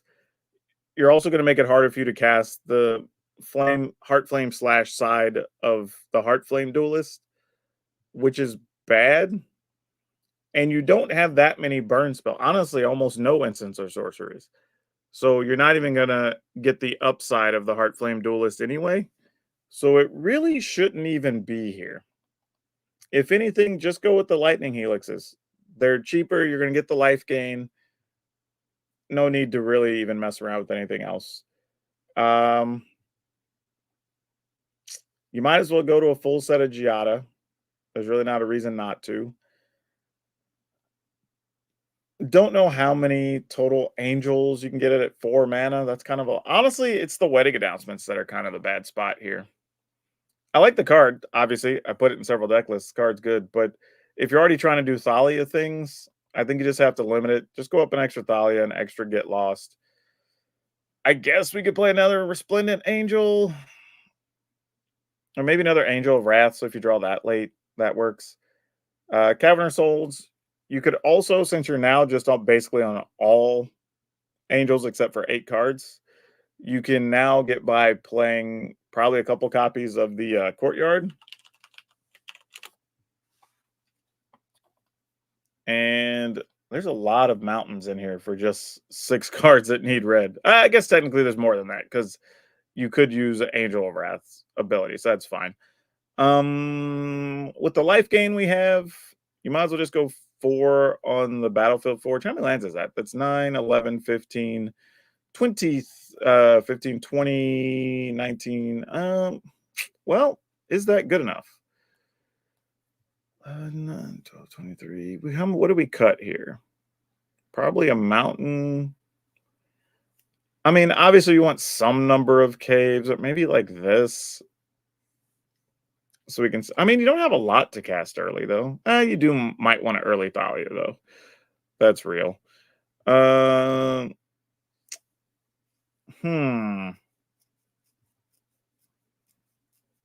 Maybe we cut a Sundown Pass. Maybe we go to 1 mountain. Whoop, that's too many. So now we got 7, 10, 13, 17, 25. And that feels probably closer since you have a fairly high curve on this deck because you have almost nothing early, really. It's all starts kind of turn 4, really, with this deck. But yeah, something like this is probably cleaner. That felt kind of quick, but yeah, I would probably try something closer to this. I mean, I don't know how many actually we didn't, except for lands, we really didn't even add that many rares, right? We added a Get Lost in Athalia, and then we replaced some rares and actually added Lightning Helix. So yeah, this was almost a net neutral change for the most part as far as rares, mythics, whatever. So yeah, there you go. I would probably just do that. Like, wasn't a lot to do because there's not a ton of angels to mess with. It kind of is what it is. But I do have a version of this that you'll probably see sometime next week on the channel. Next up, we have Jay White is next on the list. So let's take a look at that. I believe this is you. Let's see what we got here. We may be running out of time, so if you're in the queue, I may not get to you at this point. We'll see after this one. We'll see how long this takes. But yeah, let's export this, and we will bring this one in and see what we got.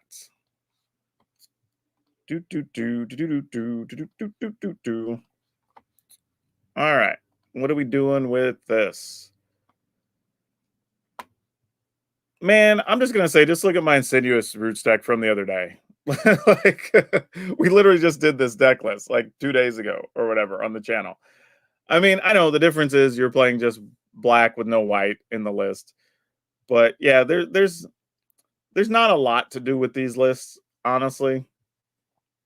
You could play more Urborg possessions. I'd even cut down the Gorehound. Like, this is cool. It lets you surveil, whatever. But in general, it's not an exciting card. It almost ends up chump blocking more than anything else. I actually have not been doing. I couldn't even give you good input on Historic, honestly. This is an Incendiary Roots deck you wanted.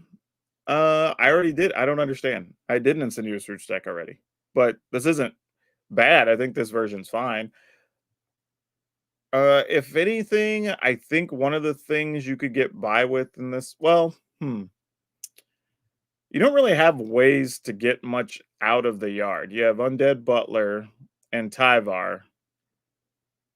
You almost need to go heavier on the possessions. You have Rubble Belt Maverick, which works. These actually can come out. Yeah, and I'll tell you the issue too. I went up against this version actually, or something similar. I probably wasn't the exact same. Just yesterday. Actually, was it in today's video? Maybe. Maybe it's in tomorrow's video. I don't know. I've been recording multiple things at a time. But really the issue with this was once I killed the Insidious Roots, the deck didn't do anything. And that was the whole reason I wanted to play the white version, is so I could kill with multiple ways without having to worry about roots, or I had ways to get roots back. Because in this list, literally once, and I think because the opponent played like 2 Dream Thieves, Acre Drinker, and then they had what's his name? The 1/4 that during your upkeep you put a card in your graveyard, and if it's like a land, you make a token, whatever. That guy. Like, once I realized that, I'm like, oh, this is probably a Insidious Roots deck. I'm just gonna keep my Get Lost to kill an Insidious Roots. And then once I did that, the game was just nothing. It's just because at that point you have just a bunch of bad creatures, right? I mean, Acre Drinker is not very good. Dream Thief is not very good. Like, they're good if they're in decks that do those things, right? Dream Thief is good in a fairy deck, and Acre Drinker is good in a deck that cares about Incubator or whatever, right? But, well, no, even then, even Diabolic Intent doesn't help once it's in the graveyard, right? That's the thing. So you can go find one, but all you end up doing is, like, once they realize you're a roots deck, they don't care about anything else. They just wait till you get the roots out and kill it. And unfortunately, some of the stuff is only done as a sorcery, right? So if you have the wrong things in the yard, you can't even respond to using the root. Like, you get to go one time and then they kill your roots, and that's kind of it. I will probably cover that in the deck list, how to build a deck video. There's not really a secret to mana bases. There's really not. Like, I could give you, and what I'm responding to here is Mark Laporte had a question of just like, always had trouble making mana base. You think there's a general way to talk about how to create a good mana base? The truth is, it's going to be different. Like, here's the problem, actually, and this is why I've put off the how to make a good Magic deck video, is that whatever I tell you, and this is going to sound really messed up, but whatever I tell you is going to be wrong the next deck you go to build.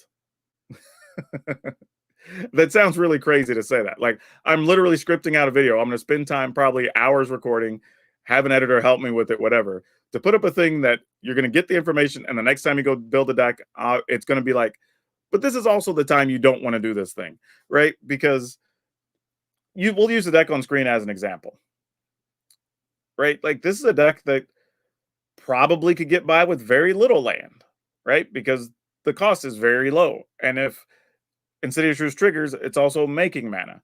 So it's like, okay, well, you may not even need that many lands entirely, right? So if I told you, like, oh, if your curve is this big or whatever, cool, then you only want this many lands. But then the next deck you build, you might go, oh, okay, well, my curve's really low, so I only need this much land. But then it becomes an issue of, yeah, but I kind of want to use some mana on an Ichor Drinker, or I have some creature like the 2/1 Recruiter, right, in the white deck. Well, that needs 4 mana, so if I plan on using the Recruiter to find something, I do need to have a couple more so I can get to 4 more often, right? So there's going to be a lot of little nuanced things every time you build a deck that changes any of those heuristics, which I think is part of the problem for people. But I'll give it my best shot when I make that video. When people play so different from one another. Yeah, I think card choice more than anything makes a big difference when you're deck building and how many lands you need or whatever. And that's difficult. That's difficult to give a clean answer to. I'll still give it my best go, but it's going to be tough. Yeah, but I think this is probably because, and I will say this, because this consistently looks like the other versions I see, I'm assuming that, and I did have a black green version that started similar to this. So I would say this is likely one of the closer versions. But honestly, I had fewer quality wins with this than I did with the Abzan version, just because I had more ways to win with the other one. And I could set off like pretty much an infinite combo to win as well if I needed to, right? And you saw that, I believe, in like game 2 or 3 of that video, where you got like Bartolome, a couple of roots, and Tyvar, and then you just start cycling dudes out of the graveyard. And then it's just, okay, that's it. The cards that helped though with the other list were what is it called? It's this guy. Where is he at? The Scornblade Berserker. This was huge, just to help you keep finding more cards and let you sack stuff like the Undead Butler or whatever when it was just sitting there. So like that was good. I think the Conscript was also very good. So after we had sacrificed stuff or had stuff die to a thing, then you could get this out of the graveyard. So you were always able to generate stuff with the roots.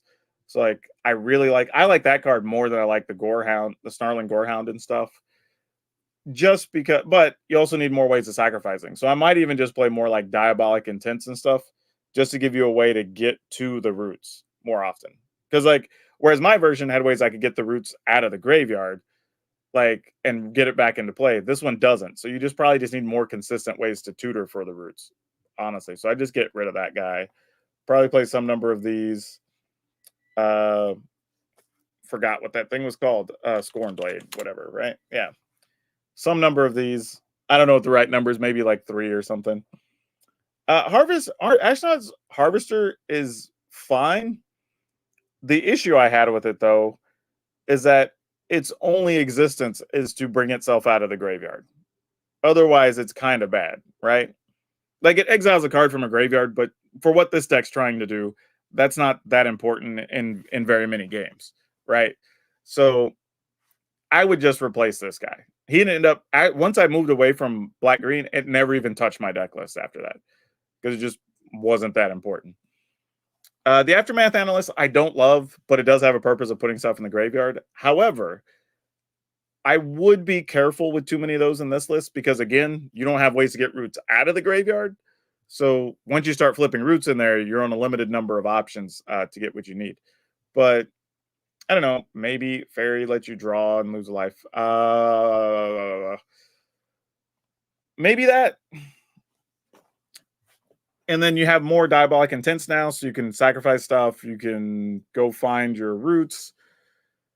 You can also now sacrifice Undead Butler easier. So yeah, if you want to stay in just black green, this is probably what I would do. Yeah, I think this is probably better. Like stuff like the the Hound and stuff is neat, but it's literally just like, okay, it came into play and I put something in the graveyard. Awesome, right? That's cool if you already have roots and whatever, but then eventually your roots are coming into play. You're like, okay, cool. I'm flipping in like a conscript. All right, cool. I'm flipping this in there. But if you don't have Tyvar, it's just like, okay, I put some stuff in the graveyard. Now I got to wait till next turn because they don't have haste for me to be able to use those things. So, like, you can pseudo combo with this. It's just slower combos that don't look as nice, is the thing. But yeah, that's probably where I'd be on that one. All right. Let me see who else I got. I'm trying to be nice and take care of. We're cutting into my actual like work time now. Abby was next up, I believe, is in there. So we'll see that is posted over on the Aether Hub. Let me see if I can export this out to Arena. Yep, looks like we can. We'll put that in and we'll see what we got. A black white deck. Hopeless Nightmare, Bitter Triumph, Shielder's Edict, Skull Clamp, Snail, Extraction Specialist, Treacherous Greed. Oh, okay. What are we doing here?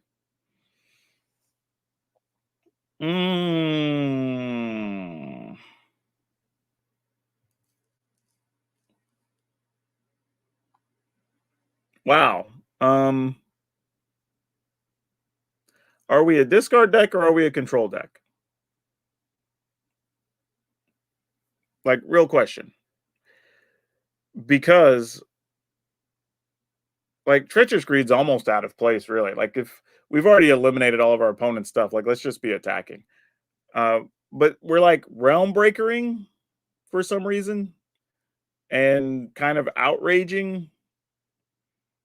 But no, your late game isn't okay. This is the like this feels like the new player mistake.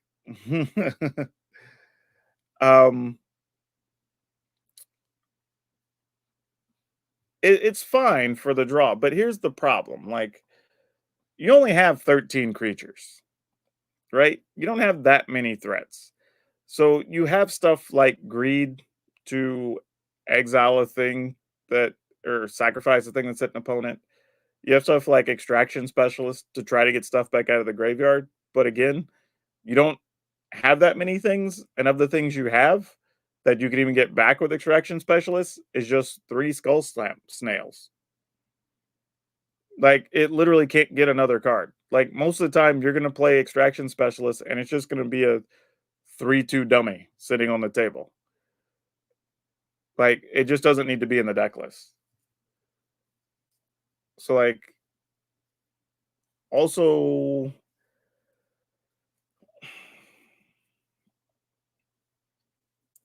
like if you're already doing I don't know, like so we got 3. We're also playing a lot of removal. Oh, I guess technically they're both of these. I didn't say this. You do have another snail, I guess technically. There's agent, but like I don't I mean these are basically the same card, right?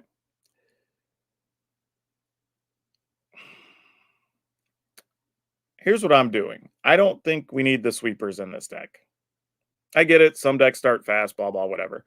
This is just trying to do too much. It truly is. I don't think we need to be doing all this. Like, even having extraction specialists to want to like depopulate and farewell, whatever. It's just like we're playing Chamil, but we're gonna Chamil into. We only have 6 good hits with Chamil, really. The rest of the time, we're getting some other 1/1 duder or something, right? Like that's not worth the high roll into Jamil. Like I would play another Aclazotz. I don't think we need Realm Breaker. Like we're not trying to mill the opponent. That's not what we're doing here. Just go to a 4th Hopeless Nightmare because that also deals 2 damage, helps you scry. I don't think we need all this. I would play some number of Lilianas because it also doubles as removal. So we can do like 3 of those. If you really wanted more discard, actually another Blade of Triumph. Actually, get lost. If you wanted some other amount of discard, whatever the new thing is in black and white. Oops. This do I not have any? Maybe I don't. Nope. Oh, is it not that?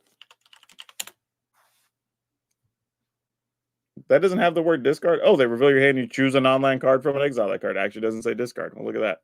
Same thing though, for our purposes. Painful Quandary is okay. I mean, if you do lock everything down and you're attacking the opponent, applying pressure, that's gonna take care of itself. Let's see. So you got Hopeless Nightmares, discard. You've got 4 more there. That's 8. You got 9, 10. Liliana's 12, 13, 14. You're getting to scry with the Hopeless Nightmares. You now have Aclazot, so you can gain life from the early onslaughts. I mean, I get it. Outrageous Robbery is a neat card. I don't know how many of those we need. Again, I think we're going to do like the other discard deck and just put some number of Trespassers in there. Deal with the stuff that you've put in the graveyard of the opponents. Also gives you an early blocker to do some stuff with. And heck, I don't know, maybe even another Shieldred. Like maybe that's all this needs. Because then you've got 2 Get Lost, 2 Bitter Triumph, 4 Shieldred's Edicts, 3 Lilianas for removal. So that's what, 8, 11 cards deals that. And that's if you haven't made them discard some other stuff along the way, right? That's an issue. Then you have Shieldred they've got to deal with, probably top decking something, and or Aclazots, which is a problem. Yeah, I'd probably just go another Shieldred. Whatever. If you've already cost some other resources in hand to deal with it. Yep. Probably this. Nice and simple. Just like no need to overthink it and try to do too much. And the reason I cut the sweepers is just like, yes, there are times occasionally having a sweeper is going to be nice and you can deal with it, whatever. I get it. But the reality is most of the time that's not going to be the situation if your deck's doing what it's supposed to do. If your deck's not doing what it's supposed to do by that point, you're probably already in other worlds of trouble somehow anyway, and you're in low enough life that things are about to be a problem. But I think here you still have a lot of discard, you still have a lot of removal. You have more of your big hits as far as like Shieldred, Aclazots, whatever. You still have access to Outrageous Robbery if you need something late. You now have extra life gain and life loss coming from the graveyard Trespassers, so you can also not get caught. Because what happens sometimes if discard decks can get caught by your opponent playing out of the graveyard, which is a thing. So Trespassers help with that as well.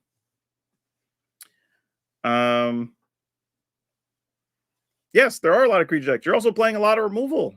You have discard stuff to get some of it out of their hand, and then you have 2 Get Lost, 2 Bitter Triumph, 4 Shieldred's Edict, and 3 Liliana. Like sometimes creatures will just do creature things. This is what we talked about to open the stream. It's like if your opponent gets there, sometimes you're just going to get there. Trying to build a deck to try to do everything in every game is ultimately going to end up with games where you get the wrong cards together and don't do a thing. You're better off having more cards that consistently do the thing they're trying to do together. And especially if you're playing best of one, if your opponent just does a thing and they somehow work around everything you're doing, great. You just move into the next one and get the next game. And even if it's best of 3, you have a sideboard for that, you know?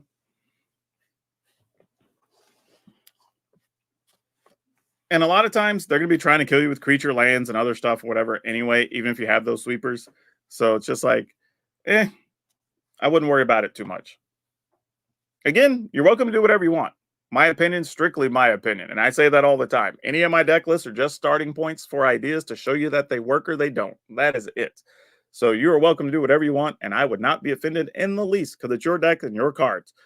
You should always play the cards you want to play. You should always play the things you find the most fun. 100%, regardless of what me or anybody else tells you. And I mean that sincerely. So, yeah. All right. Who do we got left?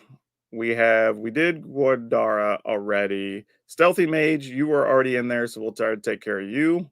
And I'll try to race through these last couple here. I do like though that everybody was just trying to bring just boring regular decks, or at least seeing a few different things, which is always the point of doing this. I say that, and then we see this. What's prize fight? I mean, fight a creature, make a treasure token. I mean, all right, that's cool, I guess. This gets in a battlefield. You investigate to solve. You control 3 more artifacts. Put 4+1/+1 counters on target non-creature artifact. I mean, I guess I'm not. I mean, I suppose. I mean, the benefit of this is if your opponent sweeps the board, if you've already solved it, then you can just turn a land into a creature. I know it has to be a non-creature artifact, so you can turn like a treasure or a clue or whatever into a thing, and that's fine. I don't. What the problem with this card is, I don't dislike it, but I don't feel like you can ever really use it on time like you want to. Right? Like this is almost a card I want to draw later. Like I want to draw it just early enough that I already have the artifact so I can solve it, but then I kind of want it just sitting there in case of emergency. The problem is though, if that's mostly what I want, why not just go back to playing Schooner like we've been doing? Right? And then we can just fight with the Schooner. And then if our board gets swept, we just top deck a creature and we keep attacking with Schooner. Like Archivist is generally just a bad Magic card. I've tried it in a few. Like I can't say bad. It's a very mediocre Magic card. It's aggressively mediocre. Like it has all the right words, and occasionally it'll get some counters or whatever, and you'll feel good about it. But it ultimately is just going to get chump blocked and not do much of anything. Sort of what that feels like. Deduce is fine. Draw a card, investigate. I get it. It triggers. Do we have more things that could trigger from artifacts coming into the battlefield? This I just don't like. Like I get it. I get what we're trying to do, but it's almost like this is adding style points instead of trying to win the game. Right? Like this deck doesn't want to leave mana up to do a thing and make an extra treasure or whatever with like the adventure, right? We don't really want this in our hand to try to cast the 5 mana side just to get 2 more treasure or 2 more maps, right? Like that's not a thing you really want to do. It looks good, but most of the time you just never want to do that. I'll tell you a card, and I started messing with this the other day. What is it?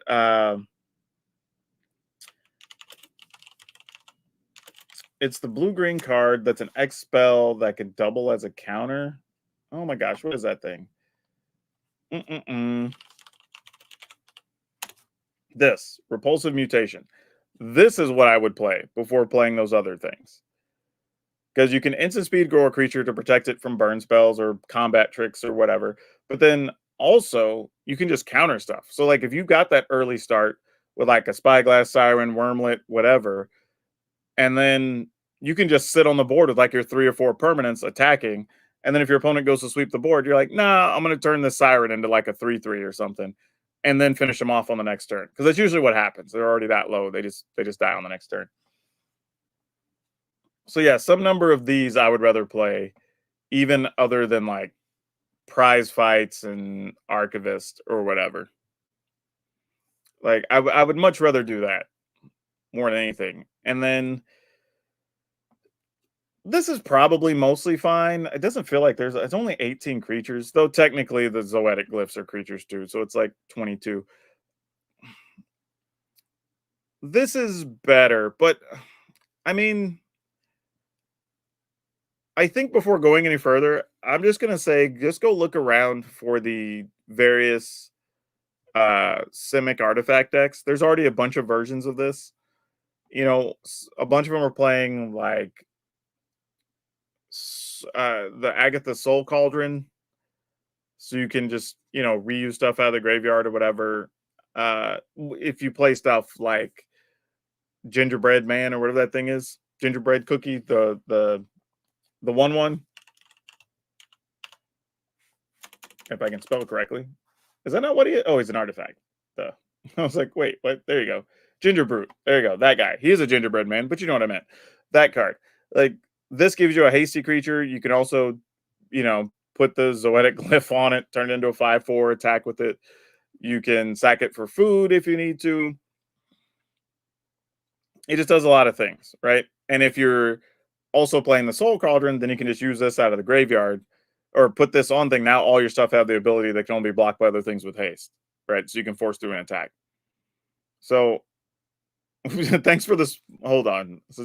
Thanks for the small changes to the Angels deck. It worked much better 5-0 and counting. Well, there you go. Like, just small changes make the difference sometimes. Also reinforces that I'm not completely crazy. Like, the deuce is fine, gets more cards in our hand. That's nice. I don't know how many we need to be playing. I mean, getting to investigate's cool. It's a nice bonus card. But I think stuff like the Brutes and the Soul Cauldrons are probably better as a whole. I don't mind having a couple. I'm sure we can squeeze room somewhere. I mean, Prize Fight at least, gives you a fight spell you can use on something. I don't know. Do we need one less Kellen? Like, possibly.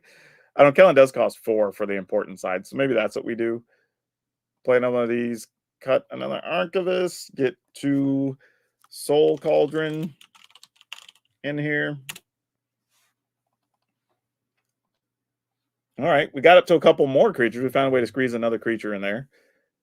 All right, maybe this. You still have your Deduce if you feel you need it. We've now got Repulsive Mutation, so you have some number of counters. Don't know how many lands are in here. 18, only 20 lands. Ooh. Didn't see that part. That's a problem. Yeah, about that. I don't feel great about that. Wow. That is a problem. That's a real problem. Prize Fight can make a treasure, I guess. Yeah, I think the Deuce is getting a cut. You got to have lands. There you go. Like, gotta have lands. But yeah, this is probably closer to what I would do. Something like this. And then you have Schooner, which is just better, I think, than the case you were playing. The Ginger Brute and the Soul Cauldron give you a little more reach and, some trickery with Zoetic Glyph or whatever. So you get that option still. You still get to keep Kellen. You now have Repulsive Mutation, which can pump a creature in a pinch or could actually counter something potentially. So yeah, I would probably do this. This feels better. Give you a chance to screenshot that or whatever you want to do. It's for Yavimaya Coast on the bottom, by the way. And then we will go take a look at who's the last. Okay, this is the last one we're going to do today. It's, how do we say that? It's Nico. Oh, no, it's Nick O. Nick O. Got it. So it's just Nick with 2 O's on either side. Interesting.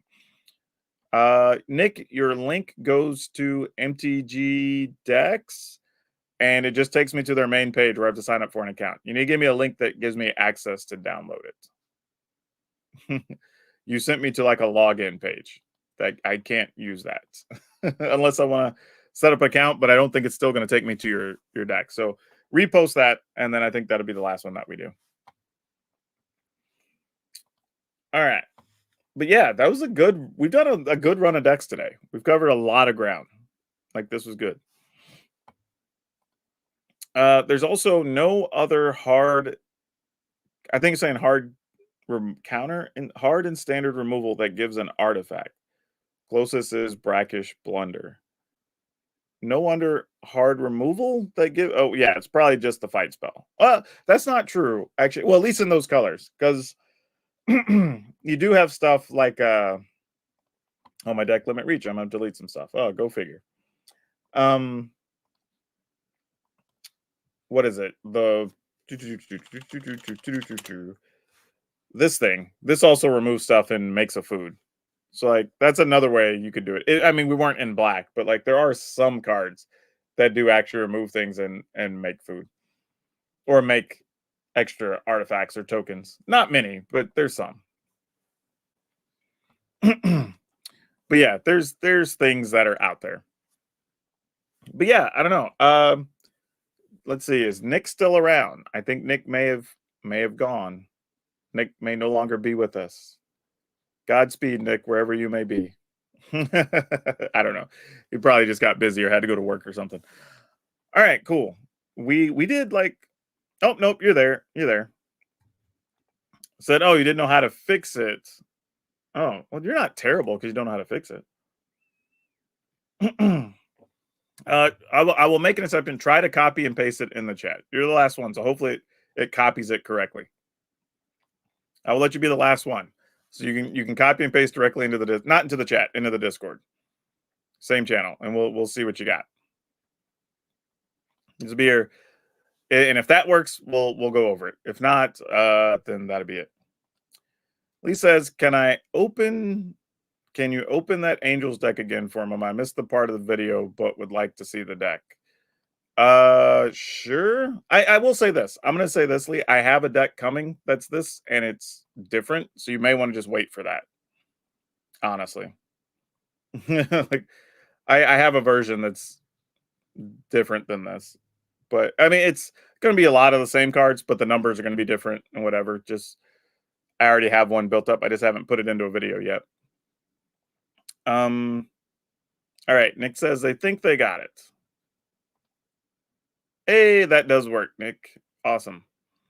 All right, so we'll export to the arenas. We will copy to the clipboard, and we will bring it right on in. Let's see. Where did it load to? This. I'm assuming blue, red. All right. Yep.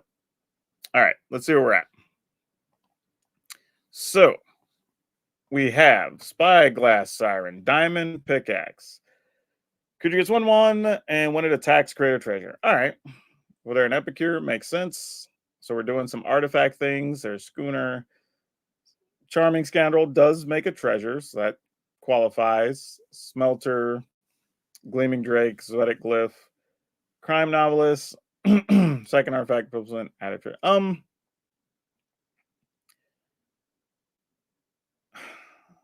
What's funny is I actually like most of what this deck's trying to do.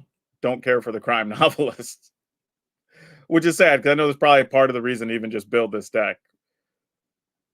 But I mean,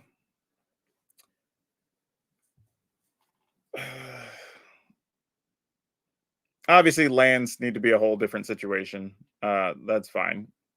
You know, you want your multi-lands and all that.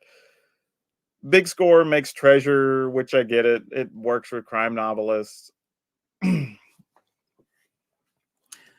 I think the problem with crime novelists, and people have wanted it to be into a lot of decks. Yeah, exactly. Captain Storm's going to be better. That's one of the things I was going to suggest. But the thing with crime novelists is that if you're not able to really either use the mana or keep cycling cards into mana, into artifacts, into something, it's kind of just a really slow dork that tries to get big over time, right? And what I mean by that is like, let's say you Spyglass Siren or Epicure turn 1, maybe you Schooner, you attack, you know, you put a counter on the Siren or something. Then turn 3, you play Crime Novelist. You're still kind of just attacking with Schooner, and that's probably it. You know what I mean? Like you've just attacked with Schooner. All right. So then next turn. And this again, assuming you hit mana every turn, right?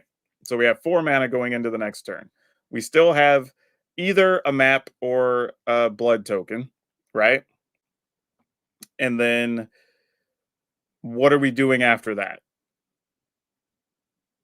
You know what I mean? Like it's kind of like, all right, so we have crime novelists. We sack one of those to maybe get a card. Maybe it's something we can play otherwise. Or we map and just have a red mana left over. Like, you know what I mean? Like, I just, all right, so maybe we've turned it into a 2/4. All right, so we're on turn 4 with a 1/1, a 3/4, and a 2/4 that can attack now. Right? I mean, that's just it's You know what I mean? It's just like it's cool, but what are we really doing? You know, I think that's the problem when I look at it. It's like it feels like we should be doing more of something with it, and I don't even know what that something would be. But I again, I want it to be a thing. I want to do something that I just don't think this is it. And again, if we just play like Captain Storm, oh, I guess it helps if I spell correctly. Then every time you make an artifact, you're just putting a +1/+1 on. Well, it has to be on a pirate, so you can put it on Siren, you can put it on itself or whatever. But like, you're still growing this faster than you'd probably grow a crime novelist. So like, there's that. But yeah, if you don't want to do that, you don't want to go pirates, then you start having to look at everything that creates treasure token, right? And then that kind of becomes the next step. Like, do you play Sticky Fingers? It gives something menace, so there's a chance that you get to keep making treasure every turn, which is kind of cool, and maybe you get to draw cards. You could play Requisitioner. You know, that's another way to get treasure when it dies. You obviously could max out your Scoundrels, so you can have more haste creatures.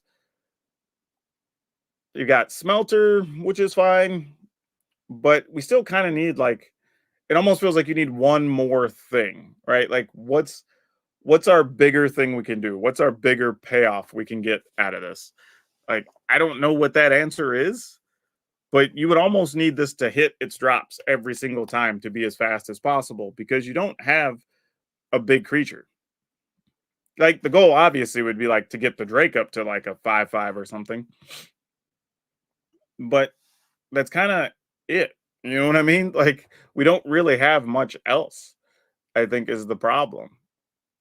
Like even if we get all this mana or whatever, like it's kind of like big score. What are we drawing into? Yeah, at sushi feels much better.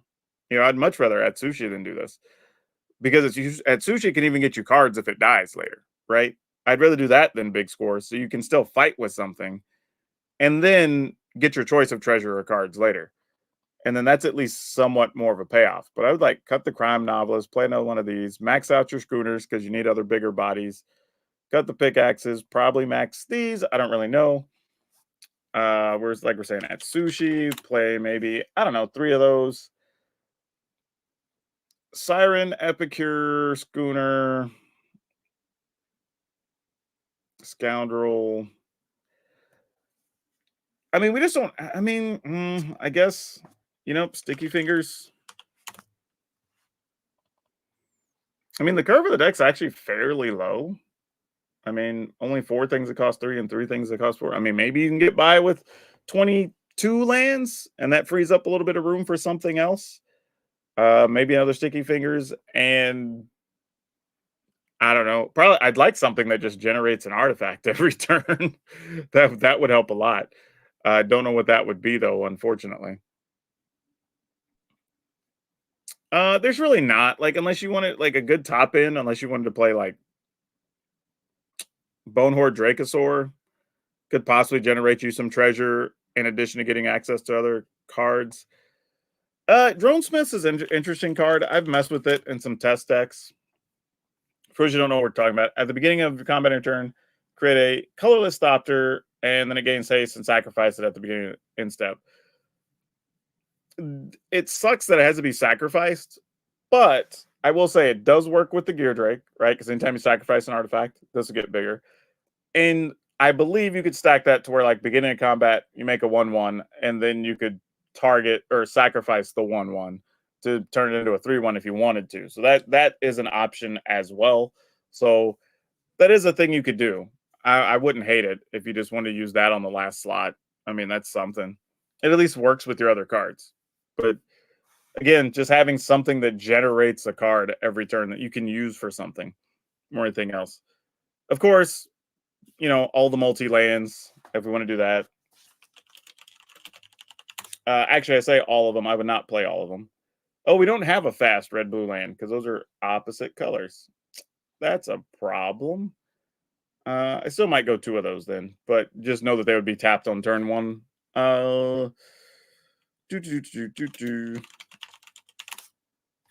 And then something like the Shivan Reefs. We definitely want those. Probably all we're doing. Hold up.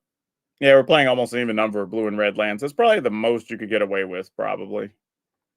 The good news is you do have multiple things that produce like treasure and other stuff. So I mean, I guess it'd be mostly fine. But yeah, something like that probably is passable. Yeah, I mean, like Zoetic Glyph at least gives you some resistance against board sweepers because once it dies, you'll get almost everything in the deck as a real hit. So that's pretty cool. The only thing that sucks is maybe if you hit like Sticky Fingers or like Make Disappear, but every other card is actually a really good hit. So that's pretty cool. It's fairly fast, with Drake, Scoundrel, whatever. So you are going to get some early damage. Schooner really helps getting through so you don't get stuck. Atsushi is a decent top end card for this since you're pretty light on mana. You may not be able to cast this on 4 every time, but even on like 5 after you've set up a little bit on the board is okay. It's like, and it randomly has trample, which matters with all the people that are playing bats and stuff. You could actually trample over a bat, which is pretty cool. So yeah, something like that's probably closer to what I would do. I think though, one of the best applications for this with the Gleaming Gear Drake and all that is probably the play Pirates. But if you're not playing Pirates, this is probably the next best direction to go, if I were guessing. But all right, there you go. There you have it. We covered, I don't even know. I felt like 12, 13 deck list or something today. 12 list, I think is what we did. I don't know, but that was 2 hours. So we covered a lot of ground there. So on a surprise stream, an impromptu stream, helping people out, cool. One thing we did learn, lots of people want to play with the Trotas. Lots of people want to play with the Trota and the other one. I can remember her name right now. But there's probably a deck for those. I just don't know what it looks like yet. But if you're going to play it, you have to really make sure you're able to protect the cards or set up situations where it makes sense. Otherwise, it's almost not worth playing them if they're just going to be one of the only creatures that you're playing, because this becomes a big issue to even protect them, right? So that's a thing. Saw a couple of discard decks today. I found that interesting, and I haven't visited discard in a minute, so I'll probably do that sometime in the next like 2 weeks. I normally do at least one of those a season, so I'll likely be talking about that at some point. I do have a really cool green white deck coming, so you're gonna see that tomorrow. Pretty excited about that. This was a lot of fun. Y'all should probably enjoy it when you see that one. It's a green white ramp deck, which is something that I don't think I've even done Selesnya ramp really. If I have, it was a long time ago. So that's coming. And behind that should probably be an Orzhov tokens list as well. So there's some pretty sweet stuff coming. We're working on a few different things. We're cooking in the lab right now. There is a lot of different decks you can play in standard. A lot of cool ideas coming. So keep an eye out on the channel on YouTube if you want to see some of those.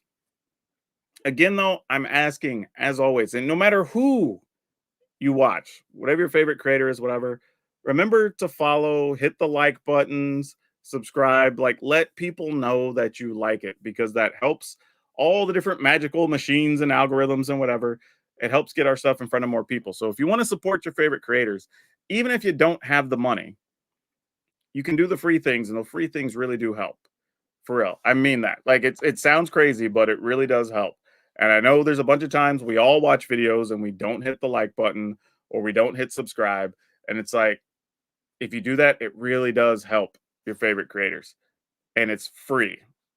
As far as paid stuff, obviously, if you haven't used your Twitch Prime sub and you're on Twitch, please, I appreciate it. It would be awesome.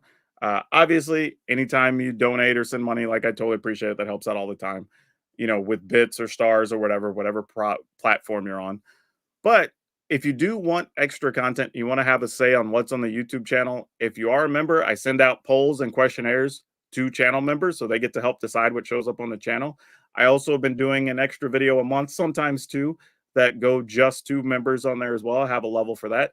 And then if you ever do want private deck help because you have a cool idea or you have a deck question or whatever, I have a level for that, and it comes straight to an email that I reply directly to you as well. So lots of options there if you want to follow and be a member on YouTube as well. Try to give a little extra value back. Also, speaking of which, I have a new shirt coming soon, so keep an eye out for that too. I'll probably make a short video and like show y'all when it comes out. But yeah, comment for Etrata. I think we're also waiting for some more assassins. With evasion and being blue black protection. Probably. The issue though is I just don't know. Like, do assassins make sense in Thunder Junction? You know what I mean? Like, there weren't really assassins in the Old West. They're just like sheriffs and deputies and outlaws and whatever the natives and like there wasn't really assassins. So we probably don't get any in that set. Bloomborough probably doesn't have assassins. And I don't know, were we getting like the weird house horror thing after that? I don't remember what the thing was that comes after that, but maybe the next set has some type of assassins or two. I don't know. But right now there aren't really a ton. I don't even know. Like if we were to bring up assassins, how many assassins would there even be? Like that's a real question I don't know the answer to. Let me get rid of this Azorius tokens deck. I don't need that anymore. Just so I can open this up and see how many assassins are there. Include all of them. So there's a Prada, and this is even. I must be missing some, right? Okay, there's a couple more, not a lot. So there's randomly a green black one that destroys a token. This guy's an assassin, but really wants you to be playing a disguise deck. Vein Ripper randomly is an assassin, but it costs like 1,000,000 mana. And then the rest of these are not great. If it's suspect, put a counter on it. Yeah, this guy you're probably not going to want to play. I mean, obviously Massacre Girl, but you just play Massacre Girl. You don't really need the other cards. Yeah, the assassins are just not great. Is the problem? There's not a lot to pick from. It's pretty tough. There are not a lot of assassins. It's a rough life. We are all done next Snappa. We're wrapping things up now. So unfortunately, we looked at a bunch of decks. Right. However, if you do want to talk about decks, you can go to the link in the Discord, go to the proper channel in my Discord, and people are always talking about decks, exchanging ideas, deck help, all that stuff. Or if you want to be a channel member, I have a level where you can send stuff to me directly, and I will respond personally and help you out with your deck. So there are two options if you want to get deck help. One supports the channel, the other is just free, and you can just go to my Discord. So, like, your choice. But yeah, those options exist. But yeah, I don't know. I think there. Well, okay, I'm gonna ask chat across all platforms. Everybody can respond here. What? Well, okay, two questions. So I want you to put card name, comma, card name. Right. First one. But don't respond yet. I want just like one response from each of you. So, what card has surprised you so far in this set? Comma, which one have you not seen featured that you thought you would on anybody's channel, like across all the videos you've watched or whatever? What card has surprised you? Comma, which one haven't you seen featured that you were expecting to see? Because I'm kind of curious what those perspectives are for people. I think just taking the pulse of the community to just be curious, like what have you seen or not seen, or what's impressing you or not, or whatever. Because I think everybody has a different perspective, and I'm always kind of curious what that's like. Now, I have sent some stuff to channel members to get a feel for like what we should put on the channel and whatever. So like that's a different thing. But so Doppelgang surprised you. Aurelia's Vindicator not been featured. Interesting. Well, I can tell you tomorrow's deck does have Aurelia's Vindicator. So, and actually, not only does tomorrow's deck have Aurelia's Vindicator, I particularly win a game because of Aurelia's Vindicator. I remember that game vividly. It's a grindy game too, and I only win because I have Vindicator. I know this isn't a single card, but plants. Like the creature type plants. Is that what you're saying? Like, I think that's the gist here. I don't even know how many plants are there even in standard. Like, there's all the plants are kind of bad, right? Like this guy's okay in mono green, but like the rest of these are. I mean, I generally don't call a lot of cards trash, but most of these are trash, right? Like we can't even play this in standard because it's one of the arena cards or whatever. Like that, yeah. These are bad. Like at least this thing basic land cycles, if nothing else. Yeah, I don't. Yeah, you're not going to see it because nobody's going to play these. They're not good. They're really, really bad. like, like they're across the board, except for this dude. These are pretty much all underpowered compared to every other card at its cost or every other card that does the thing that it does. There's those spells that create plant tokens from the new set. Why do I think these are also going to be bad? I don't know. If I put in create plant token, I only get these two things. This feels kind of bad because you have to have a bunch of different tokens to get cards. Hey, Brandon, thanks for becoming a member. I really appreciate it. Oh, two of y'all. Look at that. Thank you. Vanna Blue also. Man, that's awesome. I appreciate that. Yeah, this also not great because you have to be playing a whole variety of tokens to make this do anything. And this is really just to get like 3 cards or something. If you're gonna do that, just play a card that draws cards without stipulations. And we did an Insidious Root Stack a couple days ago. All right, so Chris says Ward Leader's Call has impressed him. Haven't seen Treacherous Greed, or expected to see Treacherous Greed and haven't seen it. Let's bring that card up. Oh yeah, I think I have a list in 2 days coming up on the channel that plays like 2 copies of this card. And it's all right. I mean, it's not bad. It serves a purpose in that deck, but it's okay.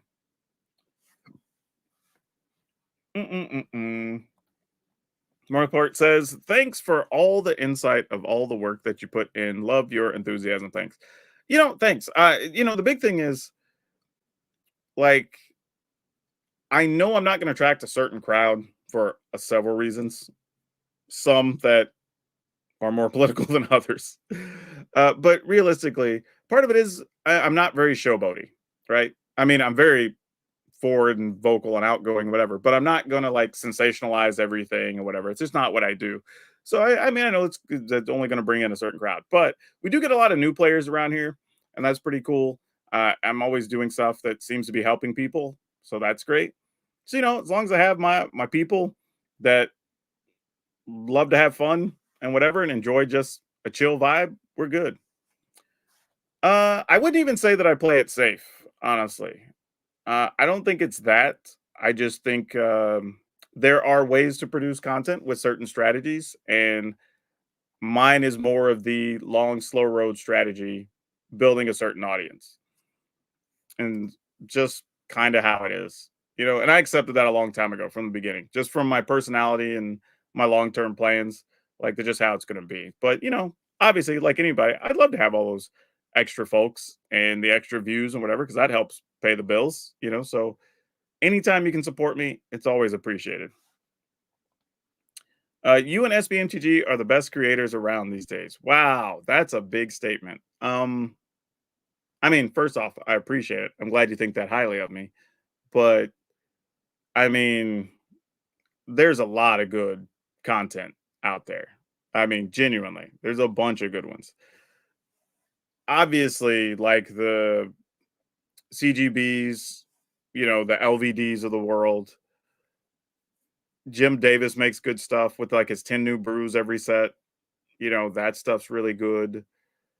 Um, man, trying to think who else that I've been watching or have talked to that's out there. If Swayze makes some good stuff, Ash Lizzle has some fun stuff. I mean, obviously, there's high production channels where you're talking about stuff like The Professor with Tulare Community College. We're talking about like game nights. You're talking about groups that have like teams of people helping them. Like I just now started working with an editor to like help get some of my shorts content stuff done. So yeah, it's a long way from being one of the best, but maybe I'm the best in somebody's sphere, and that's cool. I'm still surprised anytime I get mentioned alongside any of the other big creators because there's a lot, man. There's a lot of good content out there right now. I mean, genuinely. And I'm not just saying that to like be humble or whatever. Like, I mean, where I do think I'm better, I know more, I'll tell you. But genuinely, I think there's a lot of really good Magic content right now. Like, I don't think people even understand. Like, you can play any format, practically any type of deck, and you can find some group of creators or multiple videos about it or an article breaking down stuff on that deck or whatever, right?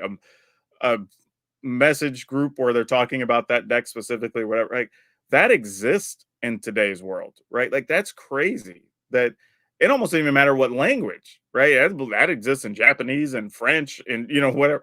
Like it's wild. Like Magic is that big, so there's a lot of good content out there. So I'm always appreciative. Like I know some people say that, but like literally, I get that when somebody signs up to be a member on YouTube or somebody gives me a subs on Twitch or whatever, like you have made a decision to help support me do the thing I do so I entertain you when there's all those other options. Like that is not lost on me. Would like to see a Brady Bunch kind of meeting of the content creator minds. I will tell you this. It's funny you mentioned that. Like I have both a Discord and a separate group of creators, like both groups of creators that I talk to regularly. So a lot of times when I tell y'all things or I say, hey, creators are saying, or like, hey, we're seeing this across thing, it's like because it literally came from other creators. Like, I don't know if I would like, I don't say who is part of either group because I don't know if people want that out there. I mean, people, have their reasons or they don't. But yeah, I communicate with other creators regularly. Jim Davis, Braun to Mythic helps a lot with drafting. Oh, I bet. Yeah, if you're a drafter, for sure. Let's see. Insidious Roots and Forensic Gadgeteer. We also haven't been seeing much Assassin's Trophy. Partly because there's so much good removal, is why you haven't been seeing Assassin's Trophy. Because, like, most of them just remove stuff and you don't have to give your opponent anything, right? So you don't have that much motivation to play an Assassin's Trophy. What was the other one? Forensic Gadgeteer. Whenever you cast an artifact spell, investigate. Activated abilities of artifacts you control cost one less to activate. This effect can't reduce that mana cost to less than 1 mana. Yeah, I feel like this is not a standard legal card. I feel like this is more for something for an older format where you can like pseudo combo out or get like a bunch of things on a turn. But it's neat. But yeah, I don't know what I would do with that even right now in standard. Oh, like a Zoom meeting type of thing streamed? Yeah, that'll probably never happen. The only time something like that would happen would be if there was a reason for all of us to get on and discuss some major issue publicly. Like, I don't know, if there was some rash of people going around like threatening creators or something or whatever, we'd probably get on and just answer questions about it for people or something. But otherwise, there's generally no reason for something like that to ever happen. Having 3 years in rotation makes it so much harder for cards to stand out. Yes and no. I think in some cases there are some cards that are going to get covered up by other cards for sure. But there's also the issue of some cards only get played because there are 3 years worth of standard cards. For example, there's a couple of vampires that once we get to where the stuff in Crimson Vow and whatever the other Innistrad set was don't exist anymore, there's not enough vampires, right? But some of the new vampires get played because those still exist. So while some cards are getting covered up, there's a fair amount of cards that also are getting another life because these other things exist, right? Some of these cards that work well with, like, say, the Celestia Enchantment decks, because Jukai Naturalist and Hallowed Haunting and whatever exist, right? Some of those other cards get played. But if those don't exist, then there's another handful of cards that don't get touched. So for as much as it's easy to complain about, well, this card would get played if there weren't 3 years of cards in standard, we can also look at some deck lists and say specifically, some of these cards are only getting played because there's 3 years of cards in standard, you know? Uh no, I don't I think crime novelist is just like a matter of just what are you doing with the card, right? It's a 3 mana 1/3 that before it's of any significant size, you need it to at least be a 3/5. So you need at least 2 iterations of something to be sacrificed to go off to even make it sizable to fight with, to make it better than anything else people are playing on turn 3 or turn 4. And then maybe it becomes something. But then it's a matter of just like, what are you doing with the mana? Or are we just putting counters on crime novelists, right? It doesn't have any protections. It doesn't have haste. It doesn't have evasion of any kind. It doesn't fly, have menace, or anything like that, right? It's kind of just a. It's like the devilish valet, right? But at least valet comes with trample, so occasionally it can pop off and just do the thing it does by itself, right? Crime novelists, you have to set up a board and have some things that you can sacrifice, and have novelists not die to have it do whatever it does, right? You might just draw Devilish Valet and you're like, okay, well, I'm attacking and I don't know, Anna making 3 tokens, or I've got a rabble rousing out and it's going to get 4 triggers or whatever it is, right? And just does its crazy thing. It's hard to set up scenarios like that for the crime novelist. So I don't think crime novelist is so much about the cards that exist or don't exist. It's just figuring out what to do. Like, how are we generating a bunch of treasure? And then also, how are we getting this card through? Like, or maybe the goal isn't that. Maybe the goal is to play some crazy deck where you're playing, what is it? The stimulus thing where you're getting the extra treasures and maybe you're sacking those treasures, or you're playing what's the weird one? The like 6 mana one that you can tap a land, make a treasure. I don't even remember. Like, everybody thought that card was gonna be nuts and ended up doing nothing. Do I not have that? Nope, it's there. Man, I cannot remember what that card was. I thought it was a tap a land and create a treasure token. Maybe I'm wrong. But regardless, it's the one from Nuka Penna, I think. Oh, okay. Maybe it's not standard. It's because this thing, when you don't punch standard, it skips cards sometimes. I don't know why it does that. Bootlegger stash. There you go. Yeah, I don't know why it does that if you don't hit standard sometimes. But yeah, maybe this, and then you're just creating a bunch of. But even then, it's like the goal is probably just, I don't know, fling it with the vampire. Maybe, like, that's the thing. Like, it's. I think the problem is going to come down to any scenario, at least right now, that you can set up with crime novelists. You could do the same thing easier and cheaper other ways, right? I don't even think you need multiples in play. Like, even if you just trigger it like 6 times or 7 times, like, and then get that many treasure, that's fine. But then just like, is that enough to even matter? All right, cool. You have like an 8 or 10 power crime novelist, but it's just sitting there. And it can be chump blocked by everything because it doesn't have flying, doesn't have trample, doesn't have menace. Like, it's just a dork with a lot of counters on it, you know? Sure. I mean, you can, but again, what are we doing other than just like, okay, we're using food, but we could just play a better food deck and kill the opponent with better, more aggressive cards, right? That's what I'm saying. Like, it's not that there aren't things we can't do with the crime novelist in the play. The issue is just we can do things more efficient without playing crime novelists, right? That's the problem. Even when we're saying like, oh, well, we can make it big and then we can fling it or whatever, but it's like we've had other big creatures we can just fling, right? We've done that with other decks already that are just more efficient. And I don't even know really what would make crime novelist on its face looks like it should be really good. You're like, oh man, I just sack stuff and I get a +1 and I get mana back, and like, oh, this should be great. But then when you start looking around for like, what do you do with that? There's almost nothing.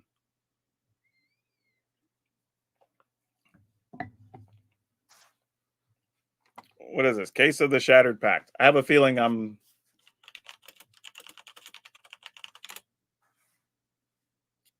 Oh, yeah. Everything should be lit. I don't know. It's not coming up for me, whatever it is. Let me just put in case. I'll just look at all the cases.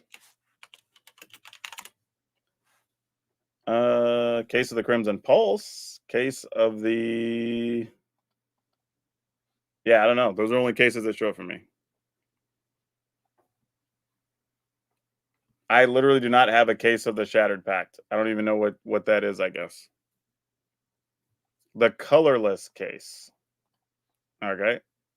Okay. So case of Shattered Pact. When it enters the battlefield, search the library for a base land card, reveal it, put it in the battlefield. There are 5 colors on at the beginning of your upkeep, turn target creature control, flame. But again, could I just do this an easier way?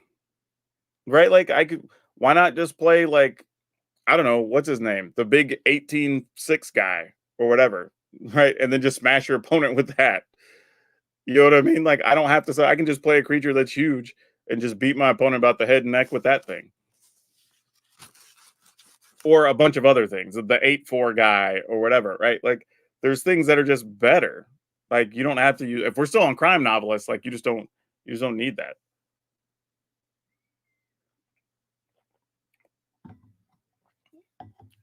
So yeah, I don't know. It just feels like it's just too much work. It's too much work. Like if you are playing all these things just to make another thing better and to make another thing viable, like at some point you're just playing lesser cards to make 1 or 2 cards good. And now you have like bad cards that when you don't have the other things or your opponent deals with that thing, you just have some junk cards sitting out there not doing much. So yeah, I don't know. Pact and Aurelia's Vindicator, but like, why does Vindicator need the Pact? And again, if it's just to get like the double strike, lifelink, whatever, they're just better creatures we could do that with just as efficiently. I mean, I still like Vindicator. Like I said, I have it in a deck that's showing up tomorrow. I think the Vindicator is a very playable card. I think there's nothing wrong with that. But yeah, I mean, go for it. I'm not going to tell people not to play these cards because I mean, individually they probably are all just meh, but together they probably do something. But yeah, if I was already playing the deck that was like, the domain deck or whatever, then sure, you play a couple of packs because eventually, like, even just having the smaller, whatever it is, the 5/3, just smash your opponent for 10 twice is still good enough, you know. Well, we had Bloomkin in the mono green deck. Like, but yeah, there's already a lot of options out there of things we can do. But I think that's the issue when we look at some cards, it's not even just we want to blame it on the well, if there weren't 3 years of cards in standard, this other card would be playable. Like, yeah, that's not necessarily true. Some cards just aren't great, and some cards just don't have the other parts to make them great. I mean, and that's okay. Like, not everything is going to be as hell. We've had cards come out and then like 8 years later, another card comes out, and we're like, oh, these two work together, but now they're only legal in like modern or legacy or something or whatever, right? But that's a real thing that happens. It's like sometimes the right cards just don't exist at the right time, and that's okay. Not everything is going to be a showstopper, as much as we would like that.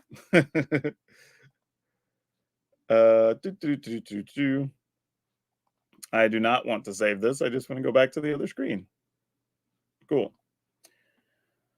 All right, y'all. We've gone well over. We're at about 2.5 hours on the stream. So I am going to take a break. I'm going to go finish editing some things. So y'all have more stuff to watch throughout the weekend because I'm trying to make sure I have lots of content getting ahead for you guys and gals and people.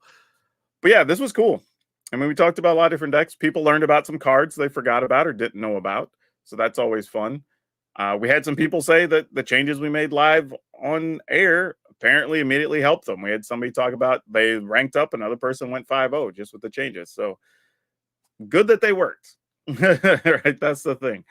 So it's not just me blowing smoke. It is me genuinely trying to help you and give you a perspective. And that's all I can do. But again, I want to remind everybody that regardless of what you see me say or do or whatever, I'm just one person. It's one person's opinion. You should take a consensus of opinions. A bunch of creators, we can all look at the same card and we can have a bunch of different opinions on how we best think it's going to be utilized or whatever.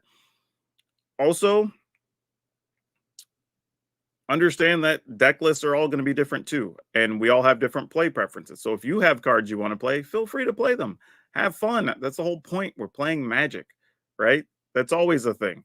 Like you should play the cards you want to play and really enjoy the time you're spending playing. I think that's something that goes overlooked quite a lot. And finally, a thing I want to leave everybody with is also understand whatever you see in a video, you're only seeing a very small sample size. So if you see your favorite creator go, I don't know, 5-3 with the deck, or 2-5 with the deck, or even 6-0 or whatever, understand that you're just seeing a small run of games. Like the next chunk of games we play could be the exact opposite, right? We might have got different opponents. Hell, recently I've had a couple of videos where I got a couple of wins because my opponents just made bad blocks that didn't make any sense, right? That may not happen when you play your games. So actually, they probably won't happen when you play your games. So just understand that when you're watching it, is that it's a very small sample size. To really know if cards are working or are good for the meta or whatever, you're probably going to have to get minimum 20 games at the very least, but probably closer to 50 games to even have a real assessment. So sometimes you're just taking a gamble, just playing cards you find fun and enjoying it, right? So just keep that in mind. I think that's a thing that people forget a lot. But as always, wherever you're watching, on whatever platform, whenever you're watching, good morning, good afternoon, good evening, and good night, because I know I got people watching from all over. Please remember to take care of yourselves and your family with all the stuff out there in the world. Remember to be awesome, and most importantly, be awesome to each other.